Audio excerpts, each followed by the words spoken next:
চুরি করলে তোমার হাত কেটে নেওয়া হবে, তুমি যদি জেনা করো তাহলে রজম করা হবে। রাষ্ট্রে ইসলাম মানে মানুষ বুঝেছে বাধ্যতামূলক সালাত আদায় করানো হবে, বাধ্যতামূলক পর্দা করানো হবে। ফলত মানুষ যেহেতু ঠিকমতো সালাত পড়তে চায় না, ঠিকমতো পর্দা করতে চায় না, এই জন্য মানুষ এটাও চায় না যে রাষ্ট্রে ইসলাম ক্ষমতায় আসুক।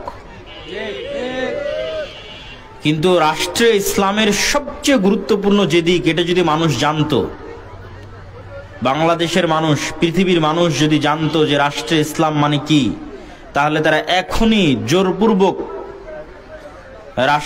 রাষ্ট্রীয় ক্ষমতা ইসলামকে বসানোর জন্য সর্বোচ্চ চেষ্টা করত। সেই রাষ্ট্রের ১ নম্বর পয়েন্টটি হচ্ছে ন্যায়পরায়ণতা, ন্যায় বিচার। ন্যায়পরায়ণতা, ন্যায় বিচার মানে আহলে হাদিসের প্রতি ন্যায় বিচার, হানাফির প্রতি ন্যায় বিচার। ন্যায়পরায়ণতা, ন্যায় বিচার মানে মুসলিমের প্রতি ন্যায়পরায়ণতা, ন্যায় বিচার, হিন্দুর প্রতি ন্যায়পরায়ণতা, ন্যায় বিচার। ন্যায়পরায়ণতা, ন্যায় বিচার মানে গরিবের প্রতি ন্যায়পরায়ণতা, ন্যায় বিচার, ধনীর প্রতি ন্যায়পরায়ণতা, ন্যায় বিচার। ন্যায়পরায়ণতা, ন্যায় বিচার মানে নারীর প্রতি ন্যায় বিচার, পুরুষের প্রতি ন্যায় বিচার।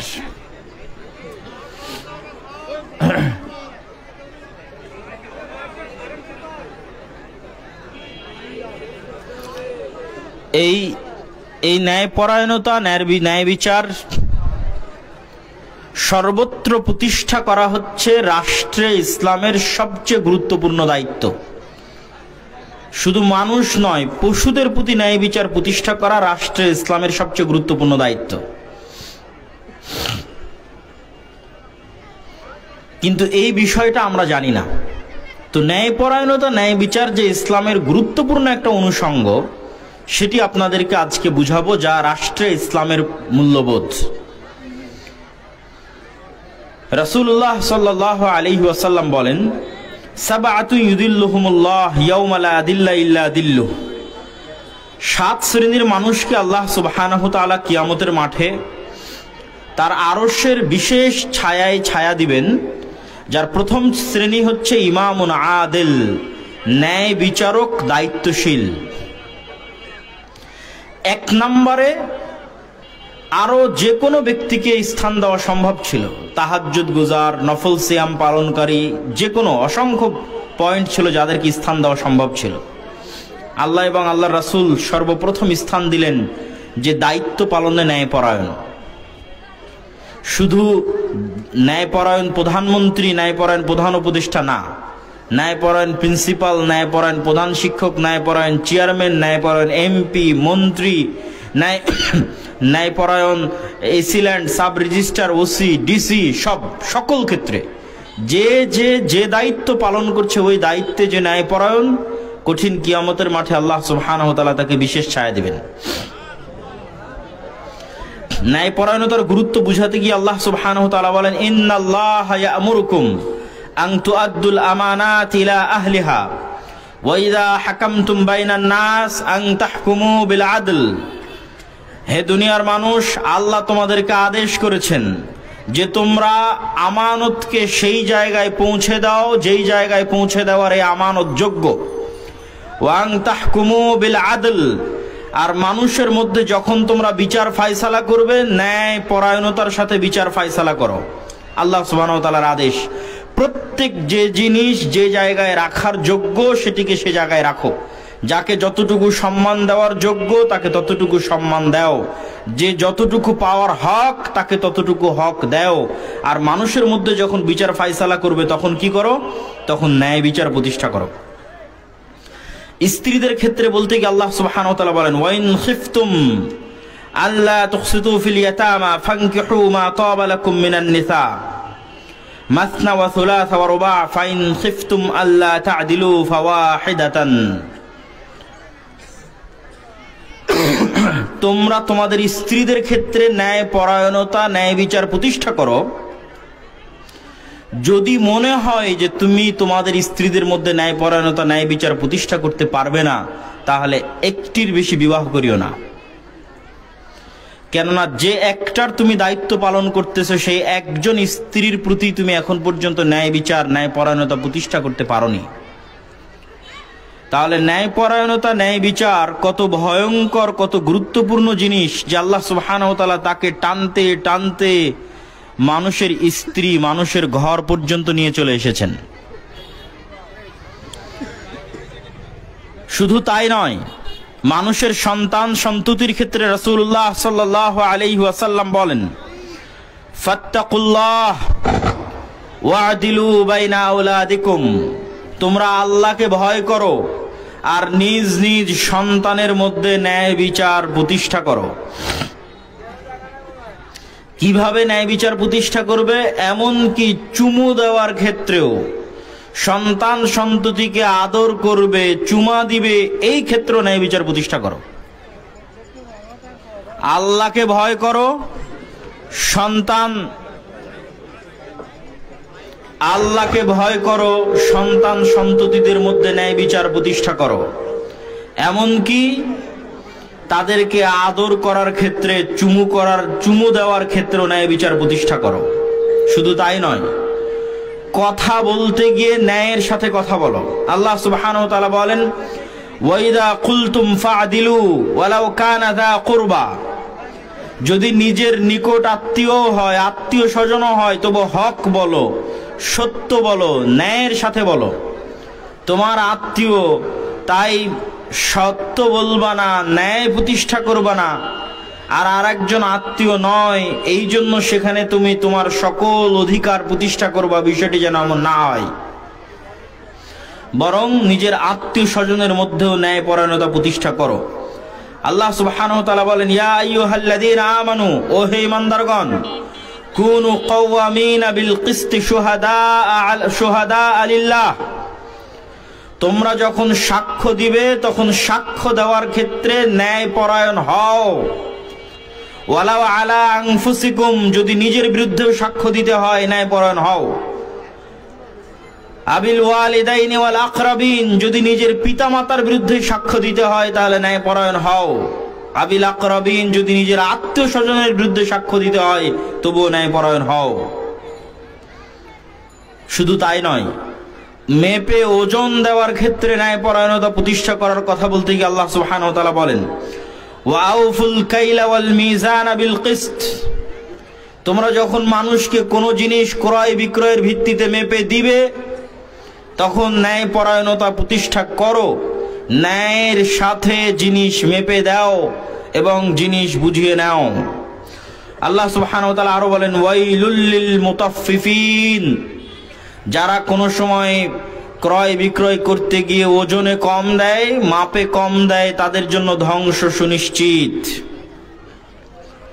শুধু তাই নয়, আল্লাহ সুবহানাহু ওয়া তাআলা যারা আমাদের মতের বিরুদ্ধে, যেমন যখন আয়াত অবতীর্ণ হয়েছে তখন মুসলমানদের বিরুদ্ধে যারা, আজকে আপনি যাকে নিজের বিরুদ্ধে মনে করেন না কেন, মাযহাব মাসলাক নির্বিশেষে, ধর্ম বর্ণ নির্বিশেষে যাকেই মনে করছে না সে আপনার শত্রু, তার বিষয়েও ন্যায় প্রতিষ্ঠা করার কথা বলতে গিয়ে আল্লাহ বলেন, ইয়া আইয়ুহাল্লাযীনা আমানু কুনু কাওয়ামিনা লিল্লাহি শুহাদা বিল কিসত ওয়ালা ইয়াজরিমান্নাকুম শানআনু কওমিন আলা আল্লা তা'দিলু, হে ঈমানদারগণ, নির্দিষ্ট কোনো ব্যক্তির প্রতি তোমার অন্তরে যে রাগ আছে, নির্দিষ্ট কোনো গোত্রের প্রতি, ধর্মের প্রতি, বর্ণের প্রতি, দলের প্রতি তোমার অন্তরে যে ক্ষোভ আছে, এই ক্ষোভ যেন তোমাকে এমন কিছু করতে উদ্বুদ্ধ না করে, লা ইয়াজরিমান্নাকুম শানআনু কওমিন আলা আল্লা তা'দিলু, নির্দিষ্ট ব্যক্তি, গোত্র, জাতির প্রতি তোমার অন্তরে লুকিয়ে রাখা ক্ষোভ যেন তোমাকে এমন কিছু করতে বাধ্য না করে যে তুমি অন্যায় পরায়ণ হয়ে যাও। আল্লাহ তা'দিলু, যে তুমি অন্যায় পরায়ণ হয়ে যাবে, এটা যেন না হয়। ই'দিলু, ন্যায় পরায়ণ হও। হুয়া আকরাবু লিত-তাকওয়া, এটি হচ্ছে তাকওয়া, আল্লাহ ভীরুর সবচেয়ে নিকটস্থ বিষয়। ওয়াত্তাকুল্লাহ, আর আল্লাহ সুবহানাহু ওয়া তাআলাকে ভয় করো। ইন্নাল্লাহা খাবীরুম বিমা তা'মালুন, আল্লাহ সুবহানাহু ওয়া তাআলা সকল কিছুই জানেন যা তোমরা করছো। সম্মানিত উপস্থিতি, এবার রাসূলুল্লাহ সাল্লাল্লাহু আলাইহি ওয়াসাল্লামের কিছু হাদিস দেখি। শুধু কোরআন থেকে দেখলাম, এবার কিছু হাদিস দেখি। আব্দুল্লাহ ইবনে ওমর রাদিয়াল্লাহু তাআলা আনহু থেকে বর্ণিত, তিনি বলেন রাসূল সাল্লাল্লাহু আলাইহি ওয়াসাল্লাম বলেছেন, ইন্নাল মুকসিতিনা ইনদাল্লাহ আলা মানাবির মিন নূর, যারা কিয়ামতে, যারা দুনিয়ার বুকে নিজ নিজ দায়িত্বে ন্যায়পরায়ণ ছিল। এতক্ষণের আলোচনায় কি বোঝা গেল? ন্যায়পরায়ণ স্বামী যে স্ত্রীর প্রতি ন্যায়পরায়ণ ছিল, ন্যায়পরায়ণ পিতা যে তার সন্তানদের প্রতি ন্যায়পরায়ণ ছিল, ন্যায়পরায়ণ দায়িত্বশীল ওসি, ডিসি, এসপি, মন্ত্রী, প্রধানমন্ত্রী, প্রধান শিক্ষক যে তার নিজ নিজ দায়িত্বে ন্যায়পরায়ণ ছিল, আল্লাহ কিয়ামতের মাঠে তাদেরকে নূরের মেম্বারে বসাবেন এবং আন ইয়ামিনির রহমান আযজা ওয়া জাল, আল্লাহ সুবহানাহু তাআলার ডান পাশে বসাবেন। কারা? আল্লাযীনা ইয়াদিলুনা ফি হুকমিহিম ওয়া আহলিহিম, যারা নিজ নিজ দায়িত্বে, নিজ নিজ কথায়, নিজ নিজ পরিবারে, নিজ নিজ আত্মীয় স্বজনে ন্যায়পরায়ণ ছিল। আবু হুরায়রা রাদিয়াল্লাহু তাআলা আনহু থেকে বর্ণিত, তিনি বলেন রাসূল সাল্লাল্লাহু আলাইহি ওয়াসাল্লাম বলেছেন, আহলুল জান্নাতি সালাসা। আন ইয়াদ ইবনে হিমার রাদিয়াল্লাহু তাআলা আনহু থেকে বর্ণিত, তিনি বলেন রাসূল সাল্লাল্লাহু আলাইহি ওয়াসাল্লাম বলেছেন, জান্নাতের অধিবাসী হবে 3 শ্রেণীর মানুষ। খুবই গুরুত্বপূর্ণ হাদিস। জান্নাতের অধিবাসী হবে 3 শ্রেণীর মানুষ। সুলতানুন মুকসিতুন, এমন দায়িত্বশীল যে তার দায়িত্বে ন্যায়পরায়ণ ছিল। ওয়ারাজুলুন রহিমুন রাকিকুল কলব লিযি কুরবা ওয়া মুসলিম, আর ওই ব্যক্তি যার অন্তর নরম ছিল তার আত্মীয় স্বজনের জন্য, তার পাড়া প্রতিবেশীর জন্য। ওয়া আফিফুন মুতাআফফিফুন যু ইয়ালিন, আর যে ব্যক্তি যাবতীয় অপবিত্রতা থেকে নিজেকে পবিত্র রেখেছে। কি কি অপবিত্রতা? লজ্জা স্থানের অপবিত্রতা থেকে নিজেকে পবিত্র রেখেছে, ধন সম্পদের অপবিত্রতা থেকে নিজেকে পবিত্র রেখেছে। এই পয়েন্টের আলোচনা আমরা বক্তব্যের শেষের দিকে করব। তাহলে হাদিসে কি বোঝা গেল? জান্নাতের অধিবাসী হবে 3 শ্রেণীর মানুষ। তার 1 নাম্বার হচ্ছে যে ব্যক্তি তার নিজ দায়িত্বে ন্যায়পরায়ণ, তার পরিবারে হোক, সমাজে হোক, তার এলাকায় হোক, তার প্রতিষ্ঠানে হোক, দায়িত্বে ন্যায়পরায়ণ। 2, যার অন্তর নরম তার পাড়া প্রতিবেশী আত্মীয় স্বজনের জন্য। সম্মানিত উপস্থিতি, রাসূলুল্লাহ সাল্লাল্লাহু আলাইহি ওয়াসাল্লামের এই সমস্ত হাদিস এবং পবিত্র কোরআনের এই সমস্ত আয়াত আমাদের জন্য প্রমাণ করে যে ন্যায়পরায়ণতা ইসলামের অত্যন্ত গুরুত্বপূর্ণ একটি বিষয়। আর রাষ্ট্রে ইসলাম মানে সর্বপ্রথম হচ্ছে ন্যায়পরায়ণতা। রাষ্ট্রে ইসলাম মানে সর্বপ্রথম ন্যায়পরায়ণতা। দলিল, রাসূল সাল্লাল্লাহু আলাইহি ওয়াসাল্লাম বলেছেন, ততদিন পর্যন্ত কিয়ামত হবে না, লা তাকুমুস সাআহ হাত্তা ইয়ানজিলা ঈসা ইবনে মারইয়াম, যতদিন না মারিয়ামের ছেলে ঈসা পৃথিবীতে নেমে না আসছে ততদিন পর্যন্ত কিয়ামত হবে না। আর মারিয়ামের ছেলে ঈসা পৃথিবীতে নেমে আসার পর ইয়াকসিরুস সালিব, ক্রুশকে ভেঙে চূর্ণ বিচূর্ণ করে দিবে। ওয়া ইয়াকতুলুল খিনজির, আর শুকুরকে হত্যা করবে এবং হারাম ঘোষণা করবে। আর সে পৃথিবীতে হাকামান মুকসিতা, ন্যায় বিচার প্রতিষ্ঠা করবে। বলেন আল্লাহু আকবার।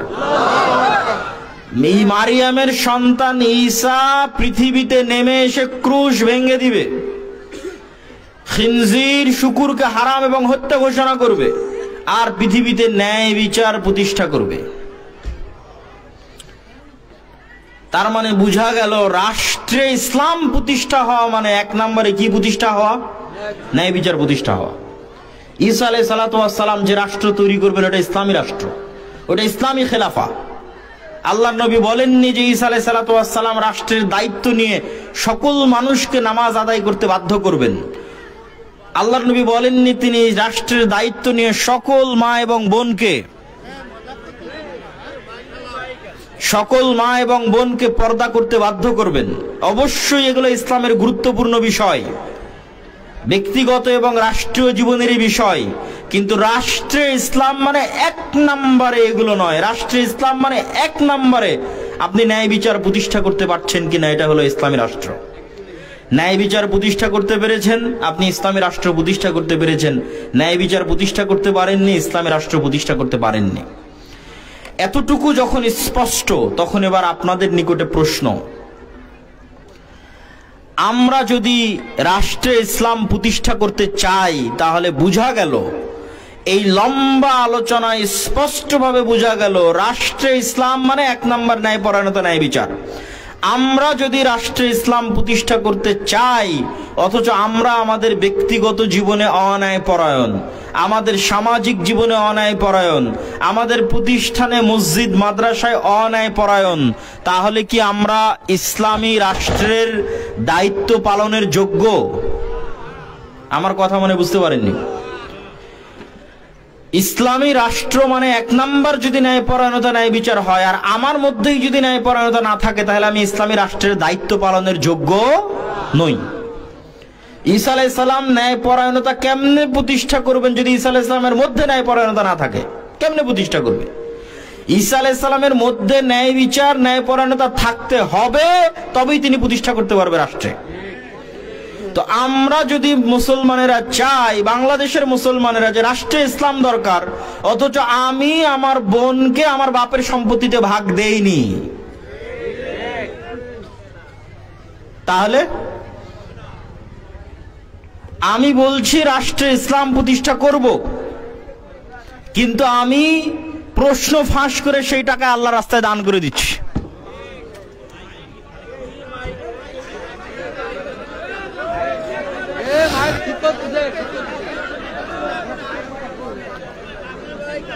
আমরা রাষ্ট্রে ইসলাম প্রতিষ্ঠা করতে চাচ্ছি, কিন্তু আমার নিজের মধ্যে ন্যায়পরায়ণতা প্রতিষ্ঠা করতে পারিনি। তাহলে যে মুসলিম নিজের মধ্যে ন্যায়পরায়ণতা প্রতিষ্ঠা করতে পারেনি, সেই মুসলিম হচ্ছে মুনাফিক মুসলিম। এত বড় কথা বললাম, দলিল তো দিতে হবে। মুনাফিক মুসলিম দলিল, সালাসুন মান কুন্না ফীহ, তিনটা বৈশিষ্ট্য যার মধ্যে পাওয়া যাবে, সে মুনাফিকান খালেসা, খাঁটি নির্ভেজাল মুনাফিক। আমি বলিনি, আল্লাহর নবী মুহাম্মদ সাল্লাল্লাহু আলাইহি সাল্লাম বলেছেন, কে ইযা হাদ্দাসা কাযাবা, যখন কথা বলে মিথ্যা বলে, ওয়া ইযা ওয়াদা আখলাফা, ওয়াদা করে ভঙ্গ করে, ওয়া ইযা তুমিনা খানা, তাকে যে দায়িত্ব দেওয়া হয়েছে, আমানত দেওয়া হয়েছে, আমানতের খেয়ানত করে। এবার মুসলমানদের সাথে মিলিয়ে নেন, আমাদের জীবনের সাথে মিলিয়ে নেন, যে আমাদের মতো এরকম লক্ষ কোটি হাজি, নামাজি, ওমরাকারী, দানবীর মুসলমান, কিন্তু মুনাফিক। কে মুনাফিক? যে তার বোনকে তার পিতার সম্পত্তিতে ন্যায়ের সাথে ভাগ দেয়নি, শুধু ভাগ দেয়নি না, ন্যায়ের সাথে দেয়নি, সে মুনাফিক। ন্যায়ের সাথে দেয়নি মানে, যে জমি ধানি জমি সেটা নিজে নিয়েছে, যেটা ডোভা আবাদ হয় না সেটা বোনকে দিয়েছে, সে কি? মুনাফিক। তাকে আল্লাহ কোনোদিন রাষ্ট্রের দায়িত্ব দিবে? তাকে আল্লাহ কোনোদিন রাষ্ট্রের দায়িত্ব দিবে না। এই ধরনের মুসলমান আজীবন গোলাম থাকবে, কিয়ামত পর্যন্ত গোলাম থাকবে। কেন? রাষ্ট্রের দায়িত্ব নেওয়ার যোগ্যই তো হতে পারেনি, কেমনে যোগ্য হবে? তাহলে কে মুনাফিক? যে সকাল সন্ধ্যায় তার রুজির জন্য মিথ্যা বলছে। বাংলাদেশের এমন কোন সেক্টর নাই যেই সেক্টরে আমাদের মুসলমানেরা মিথ্যা বলতেছে না। বাংলাদেশের সেক্টর বাদ দিলাম, আপনি বিদেশে, ইউরোপে যান, আমেরিকায় যান, আমেরিকা এবং ইউরোপে মুসলমান দেধারসে মিথ্যা বলতেছে সরকারের কাছে। আমেরিকা এবং ইউরোপের সরকারের কাছে মিথ্যা বলতেছে সামান্য 2টা টাকার অতিরিক্ত উপকার নেওয়ার জন্য। আমরা মিথ্যুক জাতিতে পরিণত হয়েছে। আমাদের প্রতিটা ইনকামের সাথে মিথ্যা আছে, আমাদের প্রতিটা কাজের সাথে মিথ্যা আছে, আমাদের দায়িত্বের সাথে অন্যায়পরায়ণতা আছে, খেয়ানত আছে। তাহলে আমরা সালাত আদায় কেন করছি, সিয়াম পালন কেন করছি, হজ ওমরা কেন করছি? আমরা যে মুনাফিক, এই মুনাফিকিটা ঢাকার জন্য নামাজ পড়তেছি, এই মুনাফিকিটা ঢাকার জন্য হজ করতে গেছি, উমরা করতে গেছি, এই মুনাফিকিটা ঢাকার জন্য মুখে দাড়ি রেখেছি, মাথায় টুপি দিয়েছি, যাতে মানুষ মনে করে আমি অনেক ভালো, কিন্তু বাস্তবে আমি আমার দায়িত্বে অন্যায়পরায়ণ। বাস্তবে আমি এক মিথ্যার উপর ভিত্তি করে আমার ইনকাম পরিচালিত হয়। বেশিরভাগ মুসলমানের একই অবস্থা। সম্মানিত উপস্থিতি, সম্মানিত উপস্থিতি,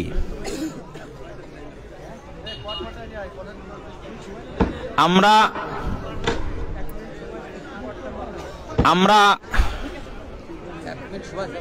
হ্যাঁ 1 মিনিট, আচ্ছা করুক, কাজ করুক। আচ্ছা 1 মিনিট সময় চেয়েছে, 1 মিনিট থামেন, 1 মিনিট সময় দেন।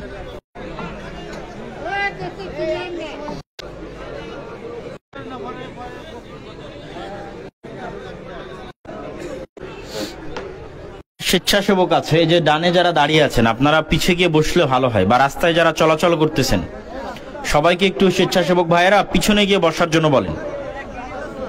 যে আমি কি শুরু করব না দেরি করবো আর একটু? হ্যাঁ, সম্মানিত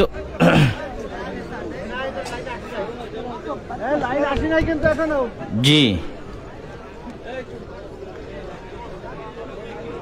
সম্মানিত উপস্থিতি, আলহামদুলিল্লাহ আমরা যে বিষয়ে আলোচনা করছিলাম যে রাষ্ট্রে ইসলাম এবং ইসলামী রাষ্ট্রের মূল্যবোধ কি, ইসলামী রাষ্ট্রের মূল্যবোধ বলতে গিয়ে আমরা আপনাদের সামনে তুলে ধরছি কেন আমরা মুসলমানেরা রাষ্ট্র ক্ষমতায় যাওয়ার অযোগ্য, আল্লাহ কেন আমাদেরকে রাষ্ট্র ক্ষমতা দিচ্ছেন না।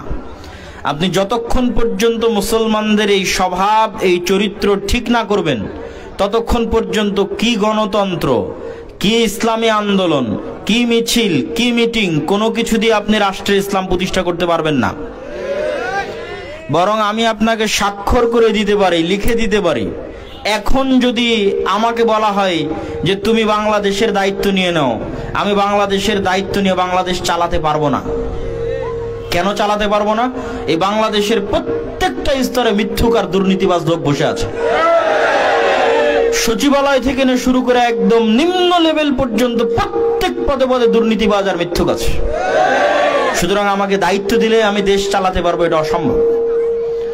যদি আমরা চাই যে আমাদের দেশে ইসলাম প্রতিষ্ঠা হোক, তাহলে আমাদেরকে আগে এই আন্দোলন শুরু করতে হবে যে আমরা সত্যবাদী হব, ন্যায়পরায়ণ হব, এবং আমাদের পরবর্তী প্রজন্মকে আমরা সত্যবাদী বানাবো, ন্যায়পরায়ণ বানাবো। এরা সামান্য একটা টাকার জন্য মিথ্যা বলবে না, সামান্য একটা টাকার জন্য অন্যায় অবিচার করবে না। মেরুদণ্ড থাকবে, আত্মমর্যাদা থাকবে, আত্মসম্মান থাকবে। আল্লাহ কোন যুগে কোন নবীকে অন্যায়পরায়ণ এবং মিথ্যুক অবস্থায় পাঠাননি।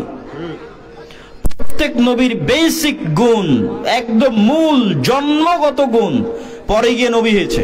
40 বছর পরে গিয়ে আমার নবী মুহাম্মদ সাল্লাল্লাহু আলাইহি ওয়াসাল্লাম নবী হয়েছে, কিন্তু আমার নবীর জন্মগত গুণ হচ্ছে তিনি সত্যবাদী এবং ন্যায়পরায়ণ।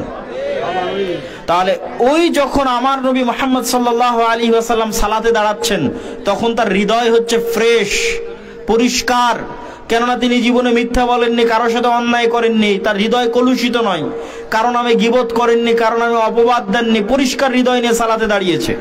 আর আমি আপনি যখন সালাতে দাঁড়াচ্ছি, উমরা করতে যাচ্ছি, হজ করতে যাচ্ছি, দান করতে যাচ্ছি, তখন ওই সালাতে দাঁড়ানোর আগেই আরেকজনের নামে গীবত করলাম, মিথ্যা বলে টাকা ইনকাম করে সেই টাকা দান করছি, তথা প্রত্যেকটা স্তরে আমার হৃদয় কলুষিত। তাহলে আমার সালাত আর মুহাম্মদ সাল্লাল্লাহু আলাইহি ওয়াসাল্লামের সালাতের মধ্যে আসমান জমিন পার্থক্য আছে। এই সালাত দিয়ে গোলামি হবে, আর ওই সালাত দিয়ে নেতৃত্ব হবে। ওই সালাত দিয়ে পৃথিবী শাসন হবে, আর এই সালাত দিয়ে শুধু গোলামি করা হবে। তো গোলামির শাসন থেকে মুক্তি পেতে চাইলে আগে নিজেদেরকে আত্মমর্যাদা সম্পন্ন হতে হবে। আর আত্মমর্যাদা সম্পন্ন হতে হলে 1 নাম্বার লাগবে হচ্ছে ন্যায়পরায়ণতা এবং সত্যবাদিতা। সম্মানিত উপস্থিতি, এবার আমরা ইসলামের দ্বিতীয় আরেকটি বিষয়, অর্থনৈতিক মূল্যবোধ, সেটি আপনাদের সামনে তুলে ধরি। ইসলামের অর্থনৈতিক মূল্যবোধ 2টি বাক্যের উপর দাঁড়িয়ে আছে, আল কানাআহ ওয়াল ইফফাহ, অল্পে সন্তুষ্ট ও পবিত্রতা। অল্পে তুষ্টি এবং পবিত্রতা, এই দুটির উপর ইসলামের অর্থনৈতিক মূল্যবোধ দাঁড়িয়ে আছে। মানুষ, আমরা যে অন্যায় পরায়ণতার আলোচনা করছি, যেই মিথ্যার আলোচনা করছি, যেই সত্যবাদিতার আলোচনা করছি, এই প্রত্যেকটা জায়গায় মানুষ প্রবেশ করে অর্থের কারণে। আমি মনে হয় বুঝাতে পারিনি। মানুষ মিথ্যা বলে বেশিরভাগ সময়, অন্যায় করে বেশিরভাগ সময় কিসের জন্য? টাকার জন্য। তাহলে যখন আমি আপনি ইসলামের অর্থনৈতিক মূল্যবোধটা বুঝবো, তখন আমার এবং আপনার জন্য সত্য বলা, আমার এবং আপনার জন্য ন্যায়পরায়ণ হওয়া সহজ হবে। রাসূলুল্লাহ সাল্লাল্লাহু আলাইহি ওয়াসাল্লাম ইসলামের অর্থনৈতিক মূল্যবোধের যে ভিত্তি আমরা দাঁড় করালাম, যে ইসলামী অর্থনৈতিক মূল্যবোধের ভিত্তি হচ্ছে আমরা অল্পে তুষ্ট থাকব এবং আমরা অল্পে তুষ্ট থাকব এবং পবিত্র রাখবো আমাদের ধন সম্পদকে অন্যায় থেকে, হারাম থেকে। আচ্ছা, আমরা বেশিরভাগ ক্ষেত্রে এই সমস্ত হারামের প্রবেশ করার সবচেয়ে সহজ রাস্তা হচ্ছে ঋণ এবং কর্জ। সুদ একটা জুলম, অন্যায় এবং অত্যাচার। এই সুদে মানুষ প্রবেশ করে অবশ্য অর্থনৈতিক চাহিদা থেকে। আর সুদ বহু পরের কথা, স্বাভাবিক লোনের কথা বলি, স্বাভাবিক কর্জে হাসানার কথা বলি। আল্লাহ যেখানে কর্জে হাসানা মানুষকে দিতে বলেছে, যে কেউ যদি কর্জে হাসানা চায় কর্জে হাসানা দাও, কেননা এই কর্জে হাসানা তুমি আল্লাহকে দিচ্ছ। ওমাই ইউকরিদুল্লাহ করদান হাসানা, তোমাদের মধ্যে কে আল্লাহকে কর্জে হাসানা দিবে? কিন্তু তারপরেও কর্জে হাসানাও যদি ধরি, সেটিকে আল্লাহর নবী কি পরিমাণ নিরুৎসাহিত করেছে, শুধু আপনাদের সামনে কয়েকটা হাদিস তুলে ধরবো। আমি আপনাদেরকে আবারও বলছি, সুদের লোনের কথা বহু পরে। আমি আমার এক পরিচিত ভাইকে গিয়ে বলছি, আমার একটু সমস্যা, আমাকে 1000 টাকা ধার দাও। এই 1000 টাকা ধার চাইতে আল্লাহর নবী কি পরিমাণ নিরুৎসাহিত করছে সেটা দেখেন। সুদের ভিত্তিতে লোন নেবেন সেটা বহু পরে। عن عائشة رضي الله تعالى عنها أنها قالت أن النبي صلى الله عليه وسلم كان يدعو في الصلاة। আল্লাহর নবী সালাতে প্রচুর পরিমাণে দোয়া করতেন, আল্লাহুম্মা ইন্নী আউযু বিকা মিনাল মা'সামি ওয়াল মাগরাম। হে আল্লাহ, আমি আপনার নিকটে পরিত্রাণ চাই গুনাহ থেকে, আপনার নিকটে পরিত্রাণ চাই লোন থেকে, কর্জ থেকে। তো আল্লাহর নবী কি সুদে কর্জ নেবে নাকি? বুঝতে পারেননি মনে হয়। আল্লাহর নবী যে কর্জ থেকে পরিত্রাণ চাচ্ছে, উনি কি মরে গেলেও সুদে কর্জ নেবে না। উনি কোন কর্জ থেকে পরিত্রাণ চাচ্ছে? স্বাভাবিক যেটা মানুষের কাছ থেকে আমরা চেয়ে কর্জ নেই, কর্জে হাসানা, ওটা থেকে পরিত্রাণ চাচ্ছে। ফাকালা লাহু কাইলুন মা আকসারা মা তাস্তাঈদু মিনাল মাগরাম। আল্লাহর নবীকে জিজ্ঞেস করা হলো, হে আল্লাহর নবী, আপনি এত বেশি কেন কর্জ থেকে পরিত্রাণ চান?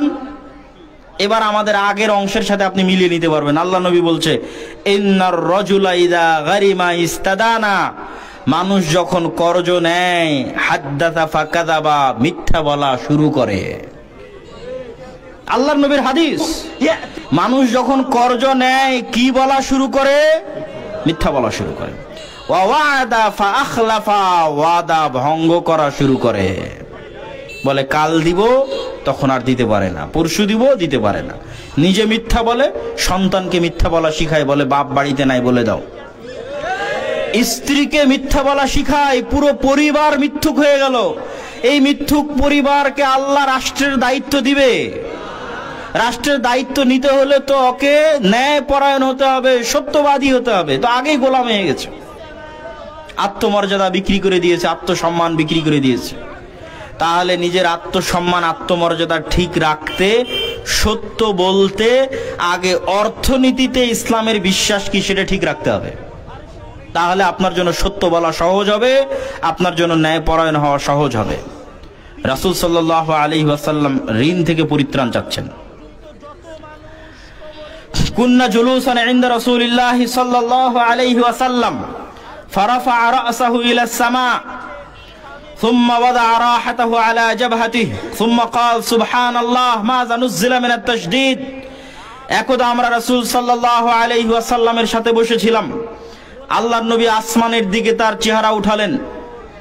কিছুক্ষণ পর তার চেহারা নামিয়ে নিয়ে বলছেন সুবহানাল্লাহ, সে আল্লাহর পবিত্রতা বর্ণনা করছি, আল্লাহ সুবহানাহু ওয়া তাআলার পবিত্রতা বর্ণনা করছি। মা জানুজ্জিলা মিনাত তাশদীদ, অনেক কঠিন হুকুম অবতীর্ণ হয়ে গেল, বিধান অনেক কঠিন হয়ে গেল, হুকুম অনেক কঠিন হয়ে গেল। ফাসাকাতনা ওয়া ফাজি'না, আমরা সাহাবীরা চুপ থাকলাম এবং ভীত সন্ত্রস্ত হয়ে গেলাম। কি এমন হুকুম অবতীর্ণ হলো যে হুকুমের বিষয়ে আল্লাহর নবী বলছেন যে হুকুম কঠিন হয়ে গেল, বিধান কঠিন হয়ে গেল? আমরা তো ভীত সন্ত্রস্ত হয়ে গেলাম। ফালাম্মা কানা মিনাল গাদ সাআলতুহু ইয়া রাসূলুল্লাহ মা হাযা আত-তাশদীদ আল্লাযী নুযিল, আল্লাহর নবীকে আমি জিজ্ঞেস করলাম, আল্লাহর নবী কি সেই কঠিন বিধান যা আপনার প্রতি অবতীর্ণ হয়েছে? ফাকালা ওয়াল্লাযী নাফসি বিয়াদিহি, আল্লাহর নবী বললেন, ওই সত্তার শপথ করে বলছিলাম, আন্না রাজুলান কুতিলা ফি সাবিলিল্লাহ, কোন মানুষ যদি আল্লাহর রাস্তায় জিহাদ করে শহীদ হয়ে যায়, সুম্মা উহিয়া, তারপর সেই ব্যক্তিকে পুনরায় জীবিত করা হয়, সুম্মা কুতিল, তারপর আবার সে আল্লাহর রাস্তায় জিহাদ করে আবার শহীদ হয়ে যায়, সুম্মা উহিয়া, আবার সেই ব্যক্তিকে জীবিত করা হয়, আবার আল্লাহর রাস্তায় জিহাদ করে আবার শহীদ হয়ে যায়, এই ব্যক্তি জান্নাতে যেতে পারবে না যদি তার উপর ঋণ থাকে, লোন থাকে। ওয়া আলাইহি দাইনুন মা দাখালাল জান্নাহ হাত্তা ইকদা আনহু দাইনুহু, এই ব্যক্তিকে জান্নাতে প্রবেশ করতে দেওয়া হবে না যতক্ষণ না তার উপরে থাকা লোন কর্জ আদায় না করা হয়েছে। সম্মানিত উপস্থিতি, শহীদের মর্যাদার চাইতে বড় মর্যাদা দ্রুত জান্নাতে যাওয়া, বিনা হিসাবে জান্নাতে যাওয়া, বিনা কবরের আযাবে জান্নাতে যাওয়া, এর চাইতে বড় মাধ্যম আর নাই শহীদ হওয়ার চাইতে। শুধু একবার শহীদ নয়, তিনবার শহীদ হলো, আল্লাহর নবী বলছেন জান্নাতে যেতে পারবে না যদি তার ঘাড়ে লোন থাকে, কর্জ থাকে। তো এই কর্জ, আপনি কি মনে করছেন আল্লাহর নবী সুদের কর্জের কথা বলতেছে? সুদের কর্জের ভয়াবহতা ভিন্ন জিনিস, সুদের কর্জের ভয়াবহতা ভিন্ন জিনিস। আমি আপনাকে ইসলামের অর্থনৈতিক মূল্যবোধ বোঝাচ্ছি যে ইসলাম কি পরিমাণ অল্পে তুষ্ট, ঋণ বিমুখ নীতি পছন্দ করে। কেন অল্পে তুষ্ট, ঋণ বিমুখ নীতি পছন্দ করে তা কিছু বলেছি, আবারও শেষে বলবো সারমর্ম হিসেবে। আর এক হাদিস, রাসূলুল্লাহ সাল্লাল্লাহু আলাইহি ওয়াসাল্লামের সামনে এক জানাজা উপস্থিত করা হলো। আল্লাহর নবী জিজ্ঞেস করলেন, এই ব্যক্তির উপর কোনো কর্জ বা লোন ধার আছে কিনা? মানুষ বলল, হ্যাঁ ধার আছে 2 দিনার। আল্লাহ নবী বললেন, কেউ যদি এই দায়িত্ব না নেয় তাহলে আমি এই ব্যক্তির সালাত আদায় করব না। তখন আবু কাতাদা তিনি দায়িত্ব নিলেন। আবু কাতাদা রাদিয়াল্লাহু তাআলা আনহুকে পরের দিন আল্লাহর নবী বলছেন, আবু কাতাদা তুমি কি তার এই কর্জ পরিশোধ করে দিয়েছো? সে বলছে, কদ কাযাইতুহা, হ্যাঁ আল্লাহর নবী পরিশোধ করে দিয়েছি। আল্লাহ নবী বলেন, আল-আন বারাদাত আলাইহি জিলদু, এখন তার চামড়া ঠান্ডা হলো। মানে ওই মৃত ব্যক্তি যে কবরে আছে সে এখন নাজাত পেল। কি নাজাত পেল সেটা আর এক হাদিসে রাসূল সাল্লাল্লাহু আলাইহি ওয়াসাল্লাম স্পষ্ট করবে, আমি শুধু বলি, আপনারা শুধু শুনতে যান। ওয়া আন সাওবান রাদিয়াল্লাহু তাআলা আনহু, সাওবান রাদিয়াল্লাহু তাআলা আনহু থেকে বর্ণিত, তিনি বলেন, قال رسول الله صلى الله عليه وسلم من مات وهو بريء من ثلاث, যে ব্যক্তি মারা গেল আর এমত অবস্থায় যে সে 3টা জিনিস থেকে মুক্ত। এক, তার অন্তরে অহংকার ছিল না, অহংকার থেকে মুক্ত। ওয়াল গুলুল, কারো কোনোদিন ধন সম্পদ আত্মসাৎ করেনি, এটা থেকে মুক্ত। ওয়াদ-দাইন, লোন থেকে মুক্ত। দাখালাল জান্নাহ, সে জান্নাতে চলে যাবে। যে ব্যক্তি মৃত্যুবরণ করলে এমত অবস্থায় যে তার অন্তর অহংকার থেকে মুক্ত, এমত অবস্থায় যে অন্যের সম্পদ জোরপূর্বক বা ধোঁকা দিয়ে, ফাঁকি দিয়ে, মিথ্যা দিয়ে গ্রহণ করেনি, এমত অবস্থায় যে কারো কাছে লোন করে রেখে যায়নি, ঋণ করে রেখে যায়নি, দাখালাল জান্নাহ, সে জান্নাতে চলে যাবে। আর ওই হাদিসে যে আল্লাহ নবী বলল, ও তুমি ওর 2 দিরহাম আদায় করে দিয়েছো, এখন তার চামড়া ঠান্ডা হলো, সেটার অর্থ কি? এই হাদিসে আসছে। আবু হুরায়রা রাদিয়াল্লাহু তাআলা আনহু থেকে বর্ণিত, তিনি বলেন, রাসূল সাল্লাল্লাহু আলাইহি ওয়াসাল্লাম বলেছেন, নাফসুল মুমিন মুআল্লাকাতুন, একজন মৃত মুমিনের আত্মা ঝুলন্ত থাকে তার লোনের সাথে, তার ঋণের সাথে, হাত্তা ইউকদা আন, যতক্ষণ না তার পক্ষ থেকে কেউ ওই লোন এবং ঋণ আদায় না করে দিচ্ছে ততক্ষণ পর্যন্ত তার আত্মা ঝুলন্ত থাকে। এটির কথাই রাসূল সাল্লাল্লাহু আলাইহি ওয়াসাল্লাম ওই হাদিসে বলেছেন। সম্মানিত উপস্থিতি, রাসূলুল্লাহ সাল্লাল্লাহু আলাইহি ওয়াসাল্লাম আমাদেরকে অসংখ্য দোয়া শিখিয়েছেন, যে প্রত্যেকটা দোয়ার মধ্যে তিনি লোন থেকে, ধার থেকে, কর্জ থেকে রাসূলুল্লাহ সাল্লাল্লাহু আলাইহি ওয়াসাল্লাম পরিত্রাণ চেয়েছেন। যেমন একটা দোয়া আপনারা জানেন, আল্লাহুম্মা ইন্নী আউযু বিকা মিনাল হাম্মি ওয়াল হুজনি ওয়া আউযু বিকা মিনাল আজজি ওয়াল কাসলি ওয়া আউযু বিকা মিনাল জুবনি ওয়াল বুখলি ওয়া আউযু বিকা মিন গালাবাতিদ দাইনি ওয়া কাহরির রিজাল। হে আল্লাহ, আমি আপনার নিকটে পরিত্রাণ চাচ্ছি দুশ্চিন্তা থেকে। হে আল্লাহ, আমি আপনার নিকটে পরিত্রাণ চাচ্ছি অলসতা থেকে। হে আল্লাহ, আমি আপনার নিকটে পরিত্রাণ চাচ্ছি অক্ষমতা থেকে। হে আল্লাহ, আমি আপনার নিকটে পরিত্রাণ চাচ্ছি ভীত হওয়া থেকে, যেন আমি সাহসী হই। হে আল্লাহ, আমি আপনার নিকটে পরিত্রাণ চাচ্ছি কৃপণতা থেকে, যেন আমি মানুষকে দিতে পারি।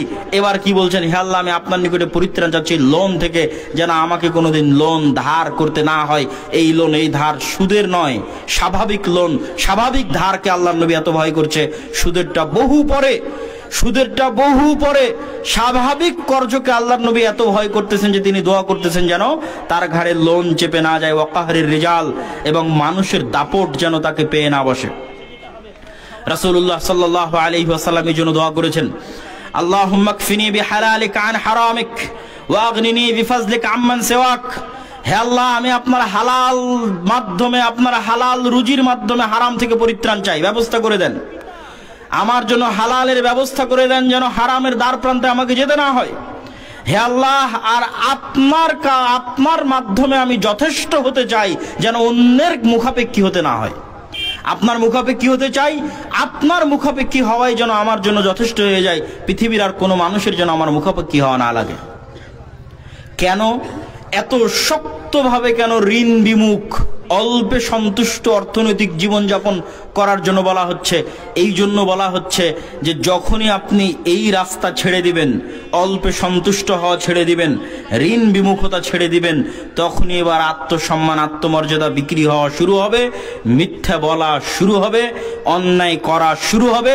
আর যখনই মিথ্যা বলা শুরু হবে, আত্মমর্যাদা, আত্মসম্মান থাকবে না, তখন আপনি আর নেতা হতে পারবেন না, তখন গোলাম। আর আল্লাহর নবী চান না যে তার উম্মত গোলাম অবস্থায় জীবন যাপন করুক। তিনি চান তার উম্মত মেরুদণ্ড সোজা করে, মাথা উঁচু করে পৃথিবীতে বসবাস করুক। মেরুদণ্ড সোজা করে, মাথা উঁচু করে বসবাস করতে হলে অল্পে সন্তুষ্ট, ঋণ বিমুখ জীবন যাপন করতে হবে, যাতে মিথ্যার ধারে কাছে যেতে না হয়, অন্যায় পরায়ণতার ধারে কাছে যেতে না হয়। এরকম একটা প্রজন্ম যদি আমরা তৈরি করতে পারি, একটা মুসলিম প্রজন্ম যারা দুর্নীতিবাজ হবে না, যারা মিথ্যুক হবে না, যারা অন্যায় পরায়ণ হবে না, যাদের মেরুদণ্ড সোজা থাকবে, ওই প্রজন্মের হাত দিয়ে রাষ্ট্র ক্ষমতা ইসলাম প্রতিষ্ঠিত হবে। আর যদি ওই প্রজন্ম আমরা তৈরি করতে না পারি, তাহলে আশাই থেকে যাবে। সম্মানিত উপস্থিতি, ইসলামী অর্থনীতির দ্বিতীয় যে মূলনীতি, সেই মূলনীতিটি হচ্ছে সোশ্যাল ইন্স্যুরেন্স। আজকের বিশ্বে সব জায়গায় ইন্স্যুরেন্স আছে। তো মানুষ আমাদেরকে জিজ্ঞেস করে, আমরাও ইন্স্যুরেন্স করতে চাই, কিন্তু আল্লাহ কিন্তু ভিত্তি রেখেছেন সোশ্যাল ইন্স্যুরেন্সের উপর। সোশ্যাল ইন্স্যুরেন্সের পর সোশ্যাল জাস্টিসের কথা বলবো। সোশ্যাল জাস্টিসের কথা বলে বক্তব্যের শেষের দিকে চলে যাবো ইনশাআল্লাহুল আজিজ। সোশ্যাল ইন্স্যুরেন্স কি? আল্লাহর পবিত্র কোরআনের আয়াত দেখেন, লাইসাল বিররা আন তুওয়াল্লু উজুহাকুম কিবালাল মাশরিক ওয়াল মাগরিব। হে মুসলিমেরা, হে মুমিনেরা, তোমাদের জন্য এতে কল্যাণ নাই যে তোমরা পশ্চিমমুখী হবে না পূর্বমুখী হবে। ওয়ালাকিন্নাল বিররা, জেনে রাখো, নেকি, কল্যাণ ওই কাজেই, মান আমানা বিল্লাহি ওয়াল ইয়াউমিল আখির, যে আল্লাহর প্রতি ঈমান আনয়ন করলো, পরকালের প্রতি বিশ্বাস স্থাপন করলো, ওয়াল মালাইকাতি ওয়াল কিতাবি ওয়ান নবিয়িন, ফেরেশতার প্রতি বিশ্বাস স্থাপন করলো, কিতাবের প্রতি বিশ্বাস স্থাপন করলো, নবীদের উপর বিশ্বাস স্থাপন করলো। এবার শুরু হচ্ছে ইবাদত। ঈমান শেষ হতেই দেখেন ইবাদত কি দিয়ে শুরু হচ্ছে। এতক্ষণ সব ঈমান, আল্লাহর প্রতি ঈমান, পরকালের প্রতি ঈমান, ফেরেশতার প্রতি ঈমান, নবীদের প্রতি ঈমান। ঈমান শেষ, এবার আমল শুরু। আমল কি? 1 নম্বর আমল, ওয়া আতাল মালা আলা হুব্বিহি যাবিল কুরবা। ধন সম্পদকে ভালোবাসে, তারপরেও ধন সম্পদ নিকট আত্মীয়ের মধ্যে খরচ করতে পারে যে। ধন সম্পদকে ভালোবাসে, তারপরেও ধন সম্পদ নিকট আত্মীয়র জন্য খরচ করতে পারে যে। ওয়াল ইয়াতামা, ইয়াতিমদের জন্য খরচ করতে পারে যে। ওয়াল মাসাকিন, মিসকিনদের জন্য খরচ করতে পারে যে। ওয়াবনাস সাবিল, মুসাফির পথিকের জন্য খরচ করতে পারে যে। ওয়াসাইলিন, ভিক্ষুক চাইতে এসেছে তার জন্য খরচ করতে পারে যে। ওয়াফির রিকাব ওয়া আকামাস সালাতা ওয়া আতা যাকাত। এবার আসতেছে সালাত প্রতিষ্ঠা করে, যাকাত আদায় করে। ওয়াল মুফুনা বিআহদিহিম ইযা আহাদু, ওয়াদা করলে রক্ষা করে। ওয়াস-সাবিরিনা ফিল বাসাই ওয়াদ-দাররা, বিপদ আপদে ধৈর্য ধারণ করে। হিনাল বাস, যখন কষ্ট থাকে দুঃখ থাকে তখন ধৈর্য ধারণ করে। উলাইকাল্লাযীনা সাদাকু, এরাই সত্যবাদী। ওয়া উলাইকা হুমুল মুত্তাকুন, এরাই পরহেজগার। তাহলে কি দেখলেন? আল্লাহ সুবহানাহু ওয়া তাআলা ঈমানের পরপরই শুরু করে দিলেন আপনার পাড়া প্রতিবেশী, আত্মীয় স্বজন, ইয়েতিম, মিসকিন। আল্লাহ কোরআনে বলতেছে। আর এক আয়াতে দেখেন আল্লাহ তার নিজের ইবাদতের পরে নিজের ইবাদত করার কথা বলেই কি বলবেন? ওয়া'বুদুল্লাহ ওয়া লা তুশরিকু বিহি শাইআ, হে দুনিয়ার মানুষ তোমরা আল্লাহর ইবাদত করো। ওয়া লা তুশরিকু বিহি শাইআ, আল্লাহর সাথে কাউকে শরীক করিও না। আল্লাহর কথা শেষ, মানে আল্লাহর জন্য এতটুকু যে আল্লাহর সাথে কাউকে শরীক করা যাবে না, আল্লাহর তাওহীদ প্রতিষ্ঠা করতে হবে। আল্লাহর কথা শেষ। এবার আল্লাহ মানুষের মধ্যে চলে গেলেন, শুরুই করলেন মানুষ দিয়ে। ওয়াবিল ওয়ালিদাইনি ইহসানা, আমার ইবাদতের পরেই তোমাদের জন্য জরুরি দায়িত্ব পিতামাতার সাথে ভালো ব্যবহার করবে। ওয়াবিদিল কুরবা, নিজের নিকট আত্মীয়র সাথে ভালো ব্যবহার করবে। ওয়াল ইয়াতামা, ইয়েতিমদের সাথে ভালো ব্যবহার করবে। ওয়াল মাসাকিন, মিসকিনদের সাথে ভালো ব্যবহার করবে। ওয়াল জারি যিল কুরবা, তোমার প্রতিবেশী আত্মীয়র সাথে ভালো ব্যবহার করবে। ওয়াল জারিল জুনুব, এবং তোমার বাড়ির সাথে যার বাড়ি লেগে আছে তার সাথে ভালো ব্যবহার করবে। ওয়াস সাহিবি বিল জামব, এবং তোমার বন্ধুর যে প্রতিবেশী তার সাথে ভালো ব্যবহার করবে। ওয়াবনিস সাবিল, পথিকের সাথে ভালো ব্যবহার করবে। ওয়ামা মালাকাত আইমানুকুম, তোমার অধীনস্থ কর্মচারী, কর্মকর্তা, স্ত্রী, সন্তান, সন্ততি, তাদের প্রতি ভালো ব্যবহার করবে। ইন্নাল্লাহা লা ইউহিব্বু মুখতালান ফাখুরা, আল্লাহ অহংকারী, খারাপ আচরণকারীকে পছন্দ করেন না। সম্মানিত উপস্থিতি, এরকম অসংখ্য আয়াত আমি আপনাদের সামনে তুলে ধরতে পারবো যেখান থেকে আপনি ইসলামের প্রকৃত রূপটা দেখতে পাবেন। যে আল্লাহ এইভাবে কোরআনে যখন ধারাবাহিক বলতে থাকে তখন আল্লাহর কথা শেষ হলে আল্লাহ মানুষের মধ্যে চলে যায়। আর আমাদের কাছে সবচেয়ে অবহেলিত হচ্ছে মানুষের সাথে সম্পৃক্ত বিষয়গুলো, সবচেয়ে অবহেলিত। আমাদের আকীদা ভুল আছে, এই কথা বলবো না, মাশাআল্লাহ মোটামুটি সবার আকীদাই ঠিক। আমাদের সালাত আমরা ভুল আদায় করি, এটা বলবো না, মাশাআল্লাহ আমরা সঠিকই সালাত আদায় করি। কিন্তু আমাদের ত্রুটি কোথায়? আমাদের ত্রুটির জায়গা হচ্ছে আল্লাহ সুবহানাহু ওয়া তাআলা যেগুলো আদেশ দিয়েছেন, যে সোশ্যাল জাস্টিস এবং সোশ্যাল ইন্স্যুরেন্সের কথা আল্লাহ বলেছেন, সেটা আমাদের মধ্যে নাই। সোশ্যাল ইন্স্যুরেন্স কি? একজন মানুষ বিপদে পড়েছে, তো তার দেখাশোনার দায়িত্ব, তার অর্থনৈতিক সকল দায়িত্ব তার আশেপাশের পাড়া প্রতিবেশী, ভাই বোন, আত্মীয় স্বজন গ্রহণ করবে, যা কোরআনের এই আয়াত থেকে স্পষ্ট। আর সোশ্যাল জাস্টিস কি? ওই যে ন্যায়পরায়ণতার কথা বলে এসেছি। ইমাম বুখারীর আল আদাবুল মুফরাদ খুলবেন, ইমাম বুখারী আল আদাবুল মুফরাদে কার সাথে কেমন আচরণ করতে হবে, কি ব্যবহার করতে হবে, সে অধ্যায় রচনা করেছেন। একের পর এক বাপ মা, ভাই বোন, আত্মীয় স্বজন, স্ত্রী পুত্র, পাড়া প্রতিবেশী, এটা হচ্ছে সোশ্যাল জাস্টিস, সামাজিক ন্যায় বিচার।